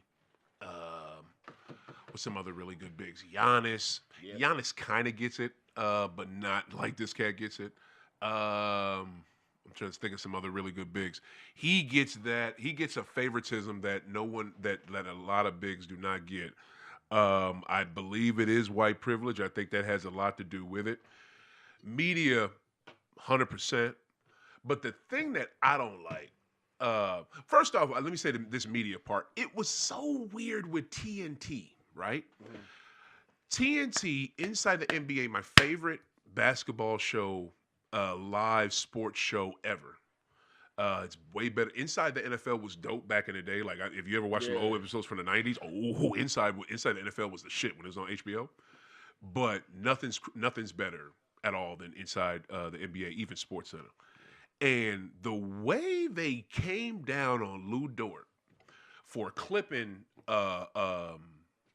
Joker, he falls, he gets up, he's pissed. They automatically throw Dort out. The TNT Inside the NBA broadcast is being licensed out to ESPN. Never even showed what Joker did. Never showed it. This is Inside the NBA. This is all the brothers. Like, what's going on here? What's going on here? That's The it. broadcast showed it because they seen it, they had it. So the broadcast showed it. I'm watching the game. I'm at work working this shit. Right. I'm watching the game. Oh, that's why he clipped dude. Inside the NBA, why the fuck don't you mention that? Like, why are you just trying to throw Lou Dort under the bus? Like, he just gonna clip, one of the best players in the league and stop. Y'all don't have to constantly suck his dick because I don't think he's the best player in the league. Man can't even jump over a fucking nickel, but he's supposed to be so goddamn good. I don't think Joker's the best player in the league. There's at least 5 players I would take over dude. But I wouldn't go that far. I'll name them. But there's no way you don't show both sides of that. How you just gonna show what Dort did and not show what Joker did? I don't get it. The way he that's the media part to it. To me, that's crazy and blatant. During games, I've seen this stuff. Have you ever been to a Nuggets game? I actually have. I went to a Nuggets game actually pre-pandemic. Okay, bet. It was Nuggets versus Bucks, so Giannis versus Jokic. Okay, bet. How close were you? I was not in the 100 section, but I was in the very front end of the next level up. So it wasn't quite I'm trying to think how to describe it. It wasn't lower bowl, but it was also not So were you one level up from lower bowl? Yeah. Okay. So you can see can you see the players very well, the way, can you see their hand movements and stuff like that? we were close enough to be able to see somebody is okay, good. All right, good. I'm not within if the ball flies into the stands, I'm not close enough to catch a ball. Okay, bet. But you can see jersey tugging, all that shit. Good. Did you see anything kind of suspect or weird around the way Joker plays on offense and defense? So back then, it's funny. I didn't really see nothing like that on Joker's end. Joker was still doing some of the stuff he's doing now, putting up triple-double type numbers, but he also was still kind of finding himself a little bit. Right. And this was 20. This was pre-pandemic. Yeah, so this was 2019. Yeah. Okay. Yeah, 2019. Or might have been 2018. Eric Bledsoe was still on the roster, and I remember that because Eric Bledsoe probably was the best player in the game. For real? He dropped 25. I forgot Bledsoe. He went from the Suns to Denver? No, he was playing on the Bucks at that point. Oh shit! Oh yeah, that's right. That was before Drew. Oh yeah. So this is Bledsoe, Middleton, and Giannis in that. Oh wow. Okay. And so Bledsoe went off for 25 that night. Jokic ball, Giannis ball. Jamal Murray had kind of a so-so. Yeah, game. everybody was mad young back then. Yeah, they was all. I think Paul Millsap was still on the roster then. Wow. Yeah. So this was a little minute ago, but. Joker wasn't. I didn't really notice a whole lot of dirty shit with Joker. Right. He really wasn't playing. He wasn't playing as physical then as he's willing to play now, which I guess some of that might be a little bit of the the side shit. But yeah. He just that wasn't. He was still kind of finding that real dominance. Okay. That's a good honest answer, and I'll take that, and I'll accept that. May I tell you what I saw? Can I tell you what I saw? So, 2024, January 2024, I have a work conference. It's in Washington, D.C. At the conference, got NBA tickets to go to a Wizards-Nuggets game. Yep. First night? Was that the first or second night? I think it was the first night there. Yay! You know what I'm saying? I'm hyped in the mug. You know what I'm saying? Yeah. Go to the game. And got good seats. You know what I'm saying? Good seats, we're in lower bowl. You know what I mean? I'm close enough. I see, what's my boy, James Posey as an assistant coach with the Wizards. Yep. I shout him out. What's up, champ? What up, Celtic champ? You know what I'm saying? Yep. He you know what I'm saying? He appreciated it, you know what I'm saying? And Posey, James Posey was so good for us. I love that dude. You know what I'm saying? So I'm watching the game. The stuff that they let this man get away with, Price, I'm talking about, by the way, the Knicks won that Spurs game, right? Yeah, okay. They won by 25. Damn. Did Wemby play? Yeah, he did. Wemby actually, he might have been the only person on his team that kind of showed up. Good goodness, okay. Yeah, he had 25 and 13. Oh, shit, okay. And they still lost by 25. Good goodness. All right, they got their ass whooped. So, I'm watching the game, bruh. He's pushing, shoving, doing all this shit, holding, grabbing, da-da-da-da-da. And I'm just like, damn, you know what I'm saying? And some of it is like, okay, regular basketball shit. Some of it is like, no, that's a foul. That's a foul. That's a foul. Yeah, like don't play me right now. You know what I'm saying? Yeah. The thing that blew my mind, fam, this one was the worst. This one was the worst. This one was the one that cemented it to me with Joker. And I promise you, this is a true story. I forget who the center was for Washington, right? He just comes into the game. He's checking Joker, and this is about his maybe third possession in the game. And Joker has the ball. He takes dude's arm and holds it and goes up and puts the shot up and pulls dude's arm the wrong way. Fucking dude arm is hurt. He comes out the game. The foul's on the dude. Joker's at the line shooting free throws. Damn. I couldn't believe that shit. Like, how the fuck is that a foul when he hurt dude to get it, and the refs act like they couldn't see it. But the way you know how Biggs used to play back in the day, that's how he plays. But it's just like you can't see he twisting dude's arm up and holding it, and while going up for the shot. Like, because if you can see it, that don't foul. You should be able to see the. Like, come on, bro. It was so egregious. I can't stand him. I don't like dude. And then the other thing that pissed me off at that OKC game, right? At the end of that OKC Denver game, motherfucking fans are booing him ever since after the fucking the Lou Dort incident, because Dort gets thrown out. You know what I mean? He got ejected. Like he gets ejected. That's another reason why it made no sense why Inside didn't show it. I'm so disappointed in them. Yeah. And freaking what is it? The fans booing Joker the whole rest of the night. Then after the game, he goes and daps everybody up on OKC. Like, what is this? What is it? He just what are y'all do? What's going on? Yeah. What is this? Is this planned? Was this rehearsed? I'm confused. Are we being punked? Bruh, are we being punked right now? Yeah, I mean, it's like, come on, man. But I couldn't get it. All right. So that kind of pissed me off. Do you think he's the best player in the league? I think if he's not one, he's no lower than like third. Okay, yeah. When I said it, you act like I'm crazy. But I mean, you said you had 5, and you was pretty definitive about the 5. I can't get that far. Like that he can't get that far with what? With there's being 5 definite dudes better than him. Yeah. You got 3. I can. Yeah. I might have 2. Yeah. Like, 2, that's it? Yeah, like... But I feel you. All right, I want to do this now, man, because we got to jump into it. I would be... Okay, Just. All right, come on, man. What's going on? Too loud. What is it? I would be... Shout out to Journey, who can shout out to Journey. Yeah, clearly, but yeah. This is bonus time. Can she be quiet though? Come on. I'm doing father time. Yeah, Yeah, I know. I feel you. All right, just bring it down a little bit.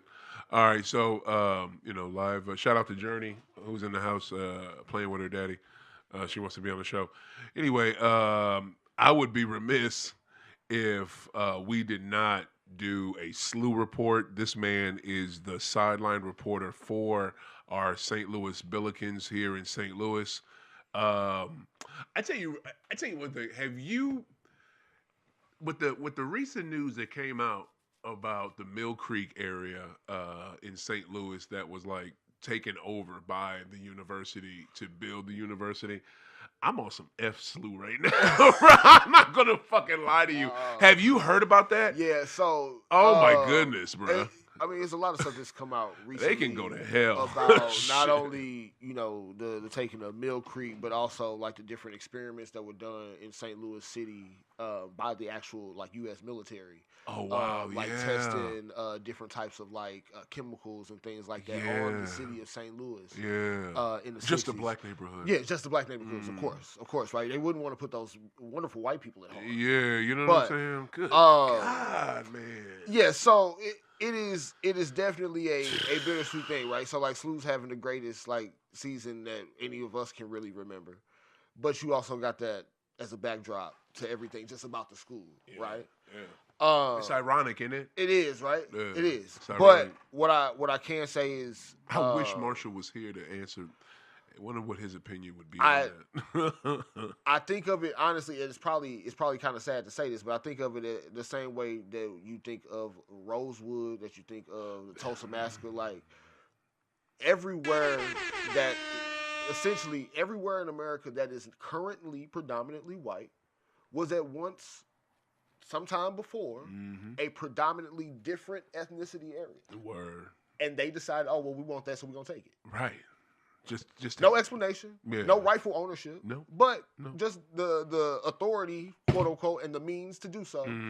They decide to take things from. It's actually funny that we got on this topic. I had saved the Hurricane Katrina documentary that came out on Netflix last year. I saved it for Black History Month. The Spike Lee one? Yes. Oh, nice. So I saved it my first time watching. Yeah. So watch that, and it is very interesting hearing.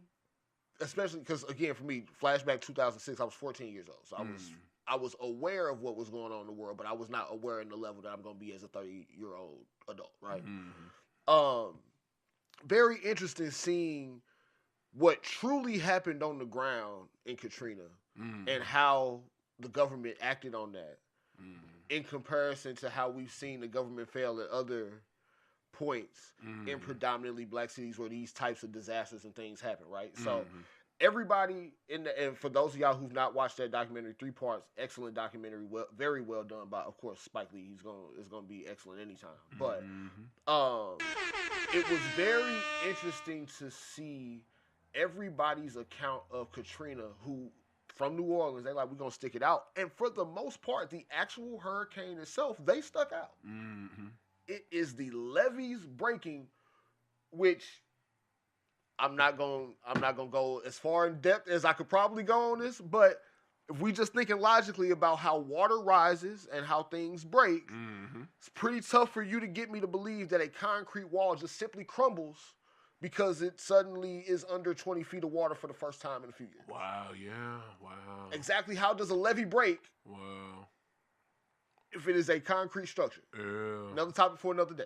Wow. But it is very interesting seeing that when those people needed them, when the levees broke, it was hardest for them to receive the aid that they need. Whereas when it was just them surviving the hurricane, okay, we could bring y'all in the Superdome, whatever. Superdome roof is leaking. People are still occupied there. Hey, we got y'all. But when it was time to actually give people the assistance that they needed to either whether it's a rebuild or just get like kind of repaired in terms of their lives and their homes, couldn't get that assistance. Couldn't get that assistance. Dear so God. I hate to go off into that tangent, but that was much needed, bro.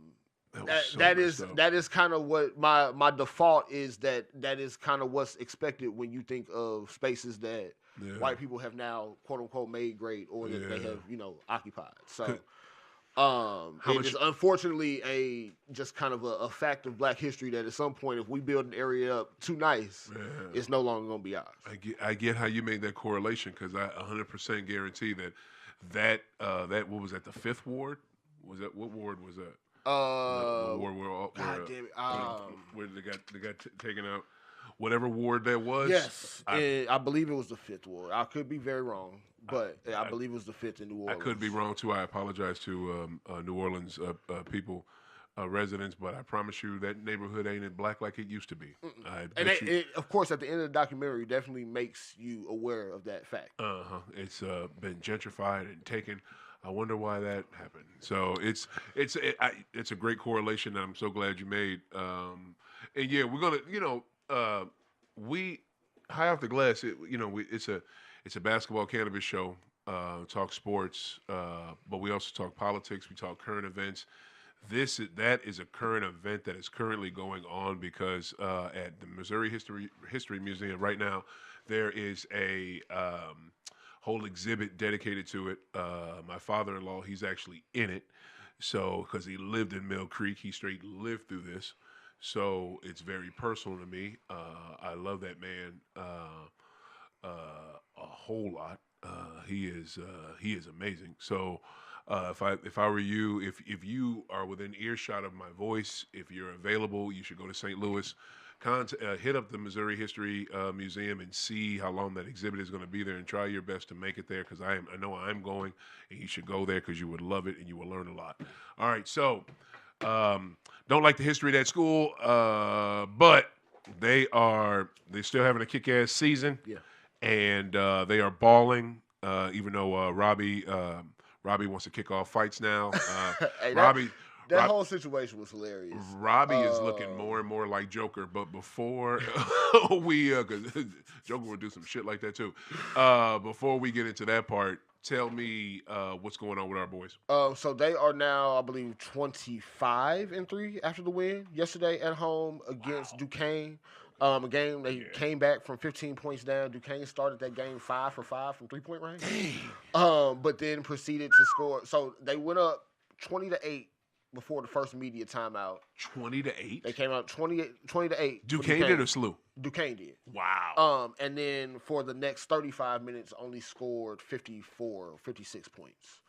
So SLU was able to turn up the defense. Nice. Of course, turned up the offense. They go on runs like no team in the country. But if you have not caught a SLU game, you only have one more chance to do it. It is on Wednesday, March 4th. They have their final home game, senior night, against Loyola Chicago. So that will be a fun one. But, man, I really think 26-3 is the record for SLU. My bad. I was a little short. They probably sold out for that game. Shit. They might be, to be quite honest. They might already be sold out. But you mentioned Robbie. Robbie had a hell of a game yesterday, 23 points, 7 rebounds, 7 assists. He went on a 15-0 run by himself to start the second half. What? He had 2 points at halftime. He finished the game with 23. Dang! Goodness, he is man. That boy's good. And I mean, he had a play yesterday where he hit a dribble spin move for the layup on a guard. He had 3 straight threes at one point to start the second half. Outstanding game. Is he a late because when I was blessed to go to the Dayton game earlier this season, and that game was amazing because Dayton was kicking ass. SLU's ass the whole game, and they was it? Oh, you went to the George Washington game? Yeah, my bad. Thank you. Ooh, I'm so glad I got that right. Thank you, sir. George Washington, because George Washington was giving it to SLU, but SLU turned it around in the second half, and it was almost like he waited to the second. Does he do that? Does he wait till the second half to go off? So I don't think he necessarily does that purposely, but SLU, for the most part, through conference play specifically, they have been a team that kind of gets out to a slower start, and then they got a 17-4 run or 20-5 run at some point in the second half. All year. They just that's been a theme through, again, specifically conference play. Yeah. Because I think we've seen it now the last 3 or 4 home games where that's been the case, where they've gotten down 8-10 points at some point in the first half, if not more. Okay. They just did it against VCU. Yeah. What's my man Djokovic that played for VCU? He came out and had 9 points in the first 8 minutes of the first half. Yeah. And then next thing you know, he shot 1 for 7 in the second half. They know how to make adjustments on the fly in a way that I have never seen a SLU team be able to do. Right.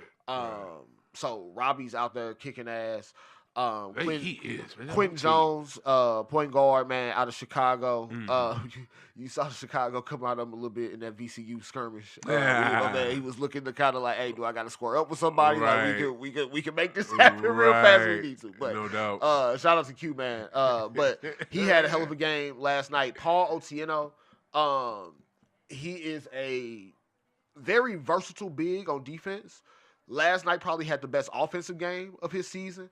And just really kind of, I think he was plus 24 on the court from a plus minus standpoint, which was crazy. So, they deep, man. They are, we said it last time I was here. I'm gonna say it again now. They are a team that is built for tournament style play. Wow. Because they got a legit 9 guys that they can go to confidently at any point of a game. They can close with whoever. They can start whoever. They can go 2 bigs. They can go 4 guards and 1 big. Yeah. We've seen them go with a 5-guard lineup at this point, during this season, and go on a 20-5 run. Yeah. So they've got ways to mix and match with a little bit of anybody. If I was concerned about them from a March standpoint in any way, it would be a team that has a physical big that can really punish them in the paint and on the glass. Yeah. But short of that, they can play with anybody. You don't worry about, and I know in college basketball, we've seen this for years, where you have teams that can have slow starts and still get games off in the tournament. But it's still the tournament.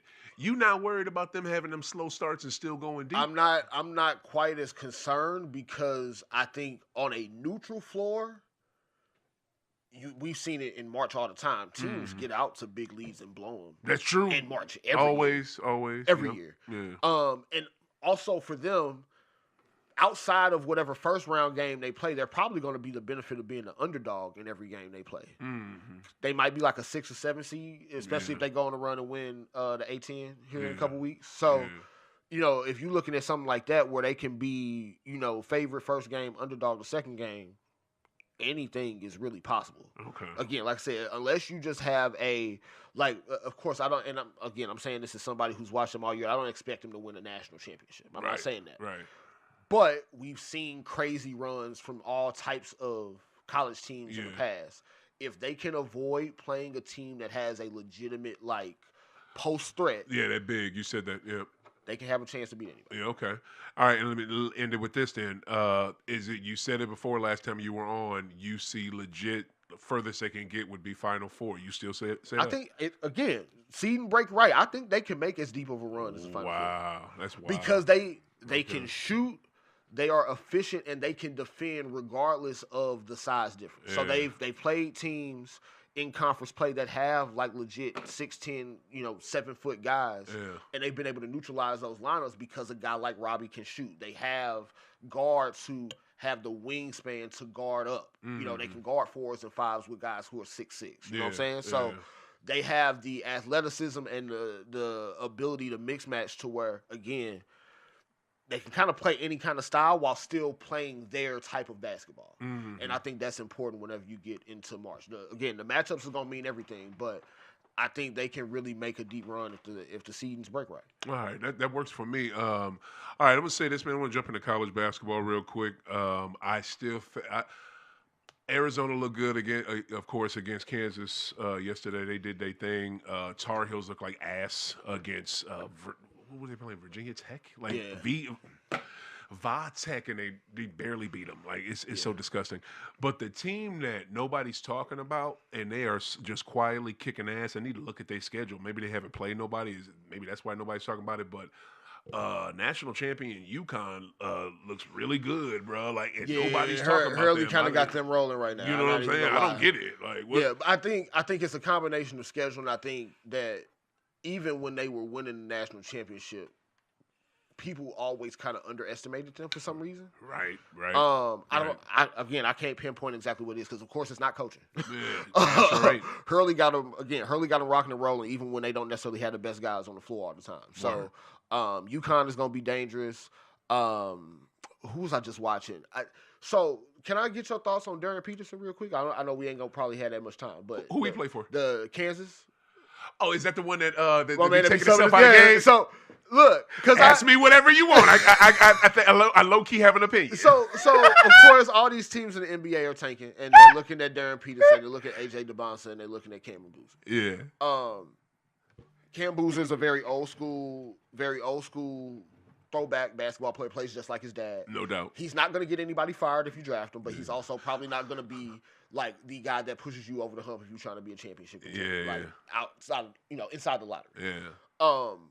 Darren Peterson's going to get somebody fired. He's going to get somebody fired. Either because you passed on him and you thought he wasn't going to be that and he turns out like that, or you take that man number one and his hamstrings fall apart. There's one of those outcomes is going to happen. Wow, it's both negative with dude, dog. Well, no, so it's not negative because I do think there is a world where this hamstring injury thing is getting overblown and he's just being careful with himself because he does want to go make millions and play really well in the NBA. Yeah. Because we've also seen Bill Self deal with this with Joel Embiid, where you kind of got to be cautious with the dude that you want to kind of help get you over the hump from a national championship standpoint. Right. Because he got bigger goals than just Kansas. Yeah. So I can see it, right? I can see it. Yeah. But I'm on the other side. I'm kind of cautious to spend my number one pick on the dude that I don't know can stay healthy. Duh. Yeah. Just saying.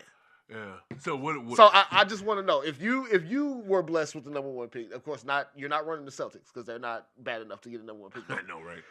If Red was still alive, he would figure it out. Find a way. Red would have found a way. Shit. But if you had the number one pick and you had to make that decision, are you willing to take Darren Peterson? That's hilarious. Okay, first off, I got to say this about the coach too with Bill Self, right? It's totally different to me. This is not the Embiid situation. No, because with the Embiid situation, I never once heard Bill Self throw fucking Embiid under the bus. This man straight threw this young man under the bus. I don't know if he drove it over, dude, but he sure said, "Get your ass under that bus." He threw him under the bus. If you disagree, I don't know why I didn't say this earlier, but feel free to call in the show. 515-599-1687. 515-599-1687. It's High Off the Glass. Call in the show. When I heard that, I was like, damn, Bill. And that's one thing about Bill Self. I give him props. He is super honest. Like, that dude will say some shit as a head coach that you do not expect the head coach to say. So, major props to that dude. But his mouth is wild. But for him to do that, I thought was kind of disrespectful. But, right, I don't know if this young man is doing himself a disservice because we've seen this happen before. Michael Porter Jr., Kyrie, Joel Embiid. There's a whole bunch of them. Other ones I can't name. Those are the most recent ones that I know of. That cats that were so freaking good, we're going to give you, we're going to put you on our team and you don't play, but we're still going to keep you on our team because you're that damn good. Even though you barely play, you get drafted high, you go to the league, and you kick ass in the league. There's plenty of examples of that. Right. This young man could be that. But the thing that I don't get is it seemed like with those guys, they couldn't play. With this young man, it seems like he can play, and he's choosing not to play. Like, this dude is a free agent, I mean, and already is on the pro level. Number one, I don't know if that's going to serve you for NBA teams. Number two, you look like you're going to be a headache already. Number three, are you going to be a new John Morant? Like, I don't understand. There's a lot of ways that this could go. Yeah, I mean. A lot of ways this could. Now, again, I'm not going to hate. Hold on. I just want to say this. I don't know, but those three things come to my mind. But I gotta, and this is another thing too. I can't even all the way answer your question, to be honest, because I need to 100% see. I don't know what the field is. I don't know who is gonna 100%. Because look, man, this ain't the old, college D1 college basketball. These cats can stay and get paid. But for they can get dudes, paid. They not gonna stay and miss out on the NBA money. True. You can get to the next contract a year earlier. Like, I get it. Again, it's not like women's college basketball, but again, if you stay one more year or transfer somewhere else, you can get paid or you can raise your stock so you can get a higher draft seed. You get a higher draft seed, you get paid more when you get drafted. Yeah. So I got to see the rest of them first, but I'm not sure yet, but I just hope it's not one of them three things. I hope he's not effing himself. Yeah, I mean, I think he's talented. I'm not gonna hate on him. The boy can ball. No doubt. But my job on the line, I'm picking number one. Nah, let me get AJ. Yeah. Let me get AJ. Yeah, I feel you on that. Yeah, I feel you on that.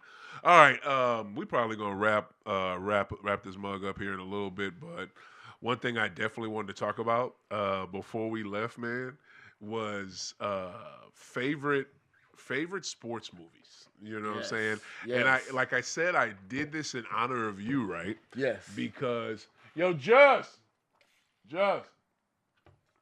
come here. What is it? I did this in honor of you because you were before the SLU gig. We're about to wrap in a little bit. We're still going live, right? Huh? Yeah, I'm back here working. Oh, okay. How much? I gotta finish this commercial. Oh, you doing a commercial? How much? You want me to go till 4? I mean, whatever. I'm just trying to. I didn't know you were going over to. Yeah. I just did because I didn't see you. All right. We'll go to a full. I hear you. Just go when you're done. You turn your music on. Oh, okay, that'll work. All right, so yeah, we do it on the fly here at High Off the Glass. You know what I'm saying? But It's all good. you damn right. So the reason I did this was in honor of you because before you got the SLU gig, you were gonna be doing like movie reviews, and you know what I'm saying, and popping off with that. So that's why I came up with this today. So for favorite sports movies, like it's like in tiers, right? Yeah. So absolutely Above the Rim. There it is. Yep. Tommy Shepard, the best basketball performance we've ever seen. That man went 15 for 15 in mid-range and corduroys. He was killing. All right, hold on. Here we in honor of Dan Le Batard's show, because they know how to do it right. You got to go in order of 5 to 1, with the best being the last. Best being the last. So, And let me get a. There we go. We're gonna do that for each one. So start off with number 5. So, disclaimer: these are not the movies I feel are the best. These are just my favorite sports movies to watch. There you go. Your favorite, yeah. Because people love trying to take what I'm saying as like fact. It's your favorite. Yeah, it's just my favorites, right? So I'm not saying that these are the best of the best. I'm just saying these are the movies that I go to the most. Yeah. Number 5, I'll throw in Love and Basketball. Quincy McCall, low key, ain't shit, man. But hey, different story for a different time. I don't even know who that is. I've never seen that bad bitch. If you've never seen Love and Basketball, Quincy McCall is Omar Epps. Oh, okay. Sanaa Lathan, they grow up together. They both basketball stars coming out of L.A. He ends up going to USC. She does as well. Yeah. They have this whole like love story thing. He breaks up with her. He takes his side chick to Burger King in front of her face. It's all kind of crazy shit happening. Damn. Oh, damn. But the very end, they have a one-on-one game. Spoiler alert! Damn. I mean, the movie is. Oh yeah. Okay. This came out in '99, I think. Yeah. Like, I don't even say the ending. The ending is so effing corny. I will literally probably throw up on this goddamn table. She told that man, "I'll play you for your heart." Oh, why you had to say it? Hey, oh Jesus! Look, it's so. Okay. Play you for your heart. I'm about to Earl on this table, fam. And that man turned into 2007 LeBron James and took that knee brace off. Word, he beat her ass. Hey, it was all bad. But nice. I won't give you the rest of the end because, of course, it comes together. But Love and Basketball, just because it's an easy watch. Wow. Go to. Slow down. All right. Number 4.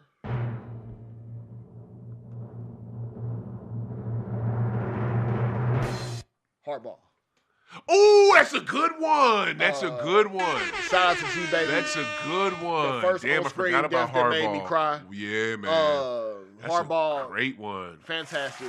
That's a great one. We don't really have to say much. You got I love it when you come the Biggie shit with my man that was pitching. I think that was Michael B. Jordan's first movie. Michael B. Jordan is in that joint. Man, first movie. Shout out to Keanu for killing it. They had Sammy Sosa when he was still, dark skinned. Sammy was in it? He popped up when they went to the game. They went to a base. He took them to a baseball game. Oh yeah, that was tight. Yeah, they did that's what's up. That joint with Sammy. That's back tight. when he was still trying to be somewhat that's so black. Cool. Yeah. So Hardball, number 4. No doubt. Number 3. The Anticipation. This don't quite count as it's a sports movie in the sense you hear me explain. All right. Jerry Maguire. Yeah, that works. Rod Tidwell. Nothing else that needs to be explained. That's a good one. Shit. One of the greatest sports movie characters we've ever seen. Even though Jerry Maguire ain't quite sports movie, but you get what I'm saying. I want to thank my agent. Hey, Jerry. Hey, he told my man Jerry, hey, tell me you love black people. My man Jerry in the office, all his other clients are hanging up, G. Bro, all of his other clients are hanging up. That movie's, bro. Hey, I love black people. You're my motherfucker. All that shit. That movie's so effing good. Shout out to Cuba Gooding Jr. for that performance. Oh my God. Number 2. Shout out to Tony, Tom too. Anticipation. Oh, shit. Coach Carter. Coach Carter. Okay. I'm going to go on just a very tiny rant here. The parents and Coach Carter were the problem, not Coach Carter himself.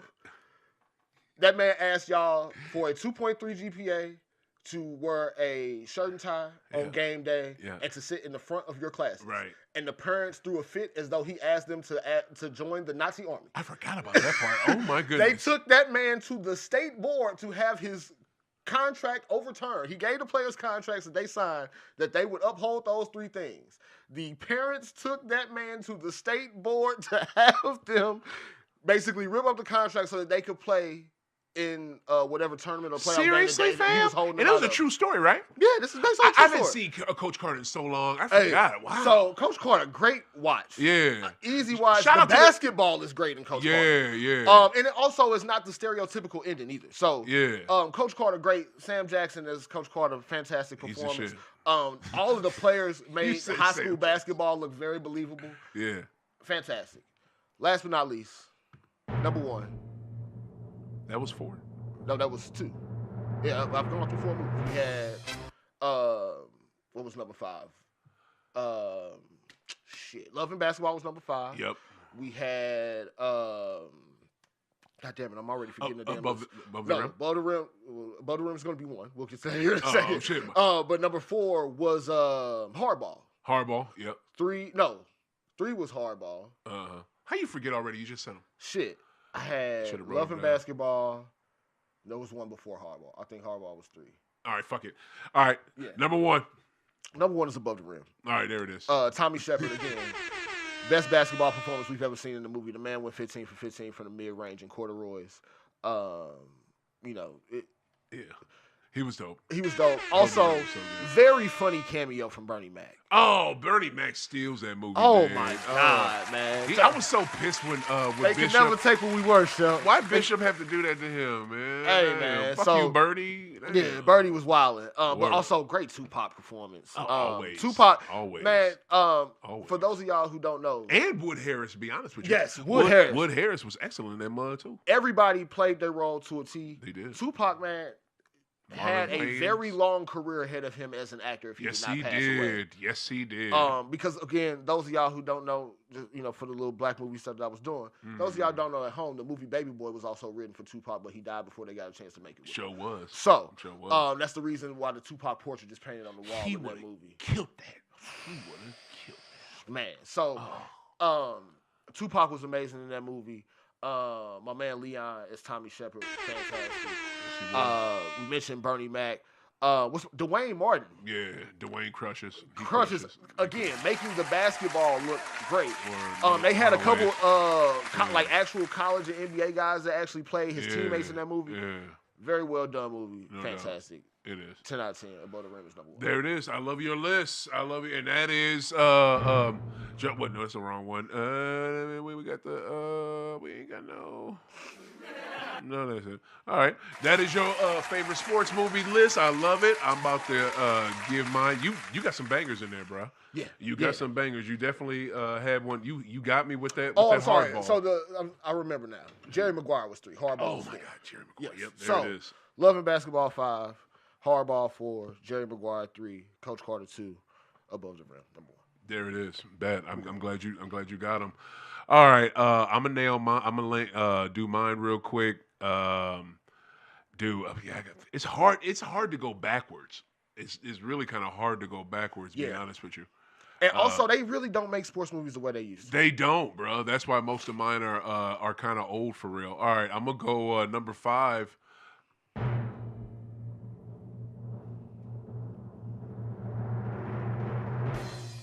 Major League. Major League was the shit. That movie had not cameo, had a young Wesley Snipes in that mug that stole it. Tom Berenger was good. Corbin Burnson from L.A. Law from back in the day, he was good in that mug. He was a dick.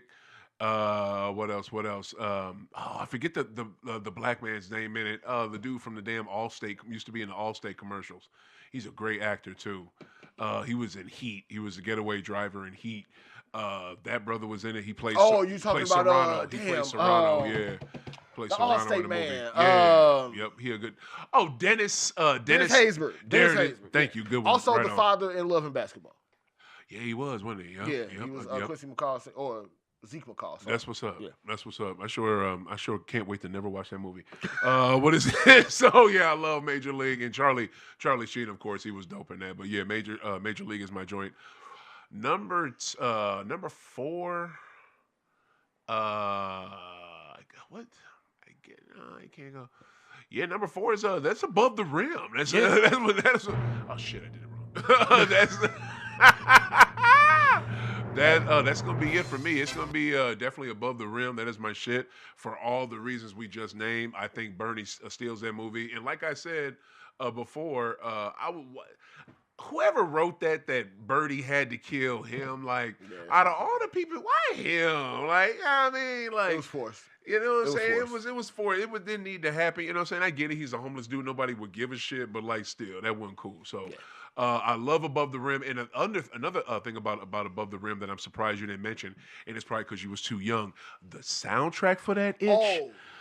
Whoa! Like Death Row came with it. Yeah, so that's one of that's one of them things you go back and learn belatedly as an adult. But yes, the soundtrack to I could only imagine in the actual time. Oh, bro, like you played that like, and that's when movie soundtracks you played them shits like they was records. You know what I'm saying? Facts. You played them like they were albums. Like them shits were good. You had that movie soundtrack, The Show, the movie The Show. Have you ever seen that documentary? Yeah. Okay, the soundtrack for that shit, crushing. What is it? Pulp Fiction had a good soundtrack. Yep. Top Gun had a good soundtrack on this bitch. Hell, not no bullshit. Ghostbusters 2 had a good soundtrack. I straight bought that mug back in the day. It was my first tape I ever bought. Ghostbusters 2 and Public Enemy, A Fear of a Black Planet. First shit I ever bought. You good, bro? You in there phone? You got to get out. Dog, yeah. You good? Okay. Well, okay, right now. We about to wrap. What is it? So, damn, it's 3:57 already. What's that mug? So, number 3. Oh shit! What's my number 3? Probably. Well, is it? Yeah. I get Any Given Sunday. You know, oh god, I did it wrong again. Yeah. I'm throw Any Given Sunday in that mug. How did I leave out? Any Given Sunday. Willie Beeman, bro. Yeah, keep him stinging like Willie Beeman. Also, Al Pacino as the head coach. Crushing. That movie sick. I'm tripping. Yep. Any Given Sunday would definitely be in my list over Love and Basketball. You already know. Yeah. Any Given Sunday was great. The performances. What's so funny about that movie, what's so good about it, Oliver Stone wrote it like this because that's how Oliver Stone makes movies. JFK was like this too. The over performances. Everything with Oliver Stone movies is like above and beyond. You know what I mean? So that's definitely how Any Given Sunday was, but I love that damn movie. Let's see, that's number 3. Number 2. Yep, I got it. Now I'm gonna do it right this time. Number 2, The Anticipation. I love this movie, and this is one I'm gonna buy. I will stop and watch this when this is gonna hit you because you have either never heard about this movie or you barely watched it because it literally came out 40 years ago this year. That would be The Wildcat starring Goldie Hawn. That movie is the shit. Okay. Wildcats. Gotta go back and watch that. Wildcats is so good, bro. It is a movie about Goldie Hawn is the daughter of a well-known high school football coach who was like really freaking good, and she gets given she goes to a team and gets given the team because of her dad's name, but it's a horrible team in the hood. You know what I'm saying? Okay. And it is what is it? It's got the film debuts of Wesley Snipes and Woody Harrelson. Yeah. First film they were ever in. It's got I think you say his name like this, Michael T. Williamson. Yeah. Because I can never pronounce his first name. I'm pretty sure that's how you say it. But, my man that played Bubba Gump. Exactly. Yeah. Yep, you got it. And I just learned how to say it just now when I heard Denzel say it on some old clip. You know what I'm saying? I could never say that brother's name. But he's in that movie. I think that's his first film. Excellent in that. You know what I'm saying? Shout out to Miami Vice because he was also in Miami Vice back in the day. First episode, first season. But what is it? The movie is great. I'm not gonna ruin the ending for y'all, but it's just so well done. Goldie Hawn is excellent. The way her performance is great. The way she connects with that team, it's like it's a lot like them those school movies from back in the day, Stand and Deliver and Lean on Me, like how the administrator or the teacher or whatever connects with the kids. It's a lot like that, but it's different because it's football, it's sports. You know what I'm saying? And super shout out to LL Cool J, who has his film debut ever. There's so many people like this, their first movie. Like real talk, you need to watch this, man. I can't wait to see what. Tell me what you think about it. You need to watch this. Good luck finding it, and you may have to pay that $2.99 we was talking about. Probably so. For real. What is it? He's in it. He's in the movie singing the song he made for the soundtrack. You'll never guess the title. Football. Football. That's the name of the song. The song is called Football. And that's how he says it. In the rain, in the snow, something where we will go. Football. It's the silliest song that LL, one of the greatest MCs, has ever put out, but I love that fucking song. And it goes perfect with that movie. Watch Wildcats. All right, number one, so can you get better than Wildcats? You can. You know what I'm saying? And watch the correlation. Boy, I'm good at this shit. Watch what I do. Number one.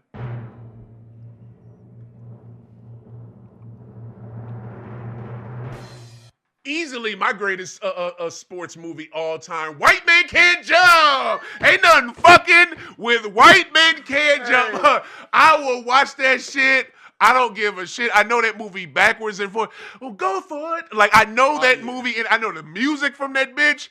Oh my god, I can do whatever line you want.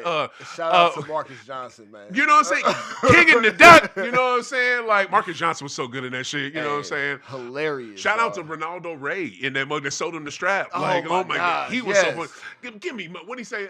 Take off that goddamn mask. Yes. That movie is the shit. Who stars in it? Oh yeah, who I just mentioned, Woody and Wesley. They in that motherfucker. Yeah. Why Woody Harrelson and Wesley Snipes only made 3 movies is beyond me. I'm pissed because them two right there, them motherfuckers was like whoever. They were like Gene Hackman and Richard Pryor out this bitch, but more like, you know, they could do comedy, they could do an action movie and fucking Money Train. Yeah. What shit? But I guess Jack, because Hackman and Pryor did that too. If you watch See No Evil, Hear No Evil, but low key action. But man, I'm telling you, that movie, everybody's performance, one of the finest women in the world, Rosie Perez, she killed it in that. You know what I'm saying? I got to give her props. So I love White Man Can't Jump. You find me a better sports movie, you're not. I'm sorry. Like White Man Can't Jump is that shit. Say what you want to say. Oh, you get okay. You got nothing on White Man Can't Jump. Oh no, I'm just I was just trying to make sure we got through to the end. You good? All right. Right on. But no, White Man Can't Jump is more shit though. Sorry, again just not in the top 5 for me. It's not in the top 5 for you? It just in terms of my favorites. It is a better movie than some movies that are on my list. Oh, okay. It is a much better movie than some of the movies. Okay. I'm just saying in terms of movies that I watch more regularly, I go to those 5 before. That's funny how people can do that, right? Yeah. People can know a movie's better than their movie, but they'll still go with their movie. That's weird. Because it's so for me, like White Man Can't Jump, it's a fun watch. Yeah. But I ain't really got to do the Woody Harrelson. Like Rosie Perez looks great in the movie. Yes, she does.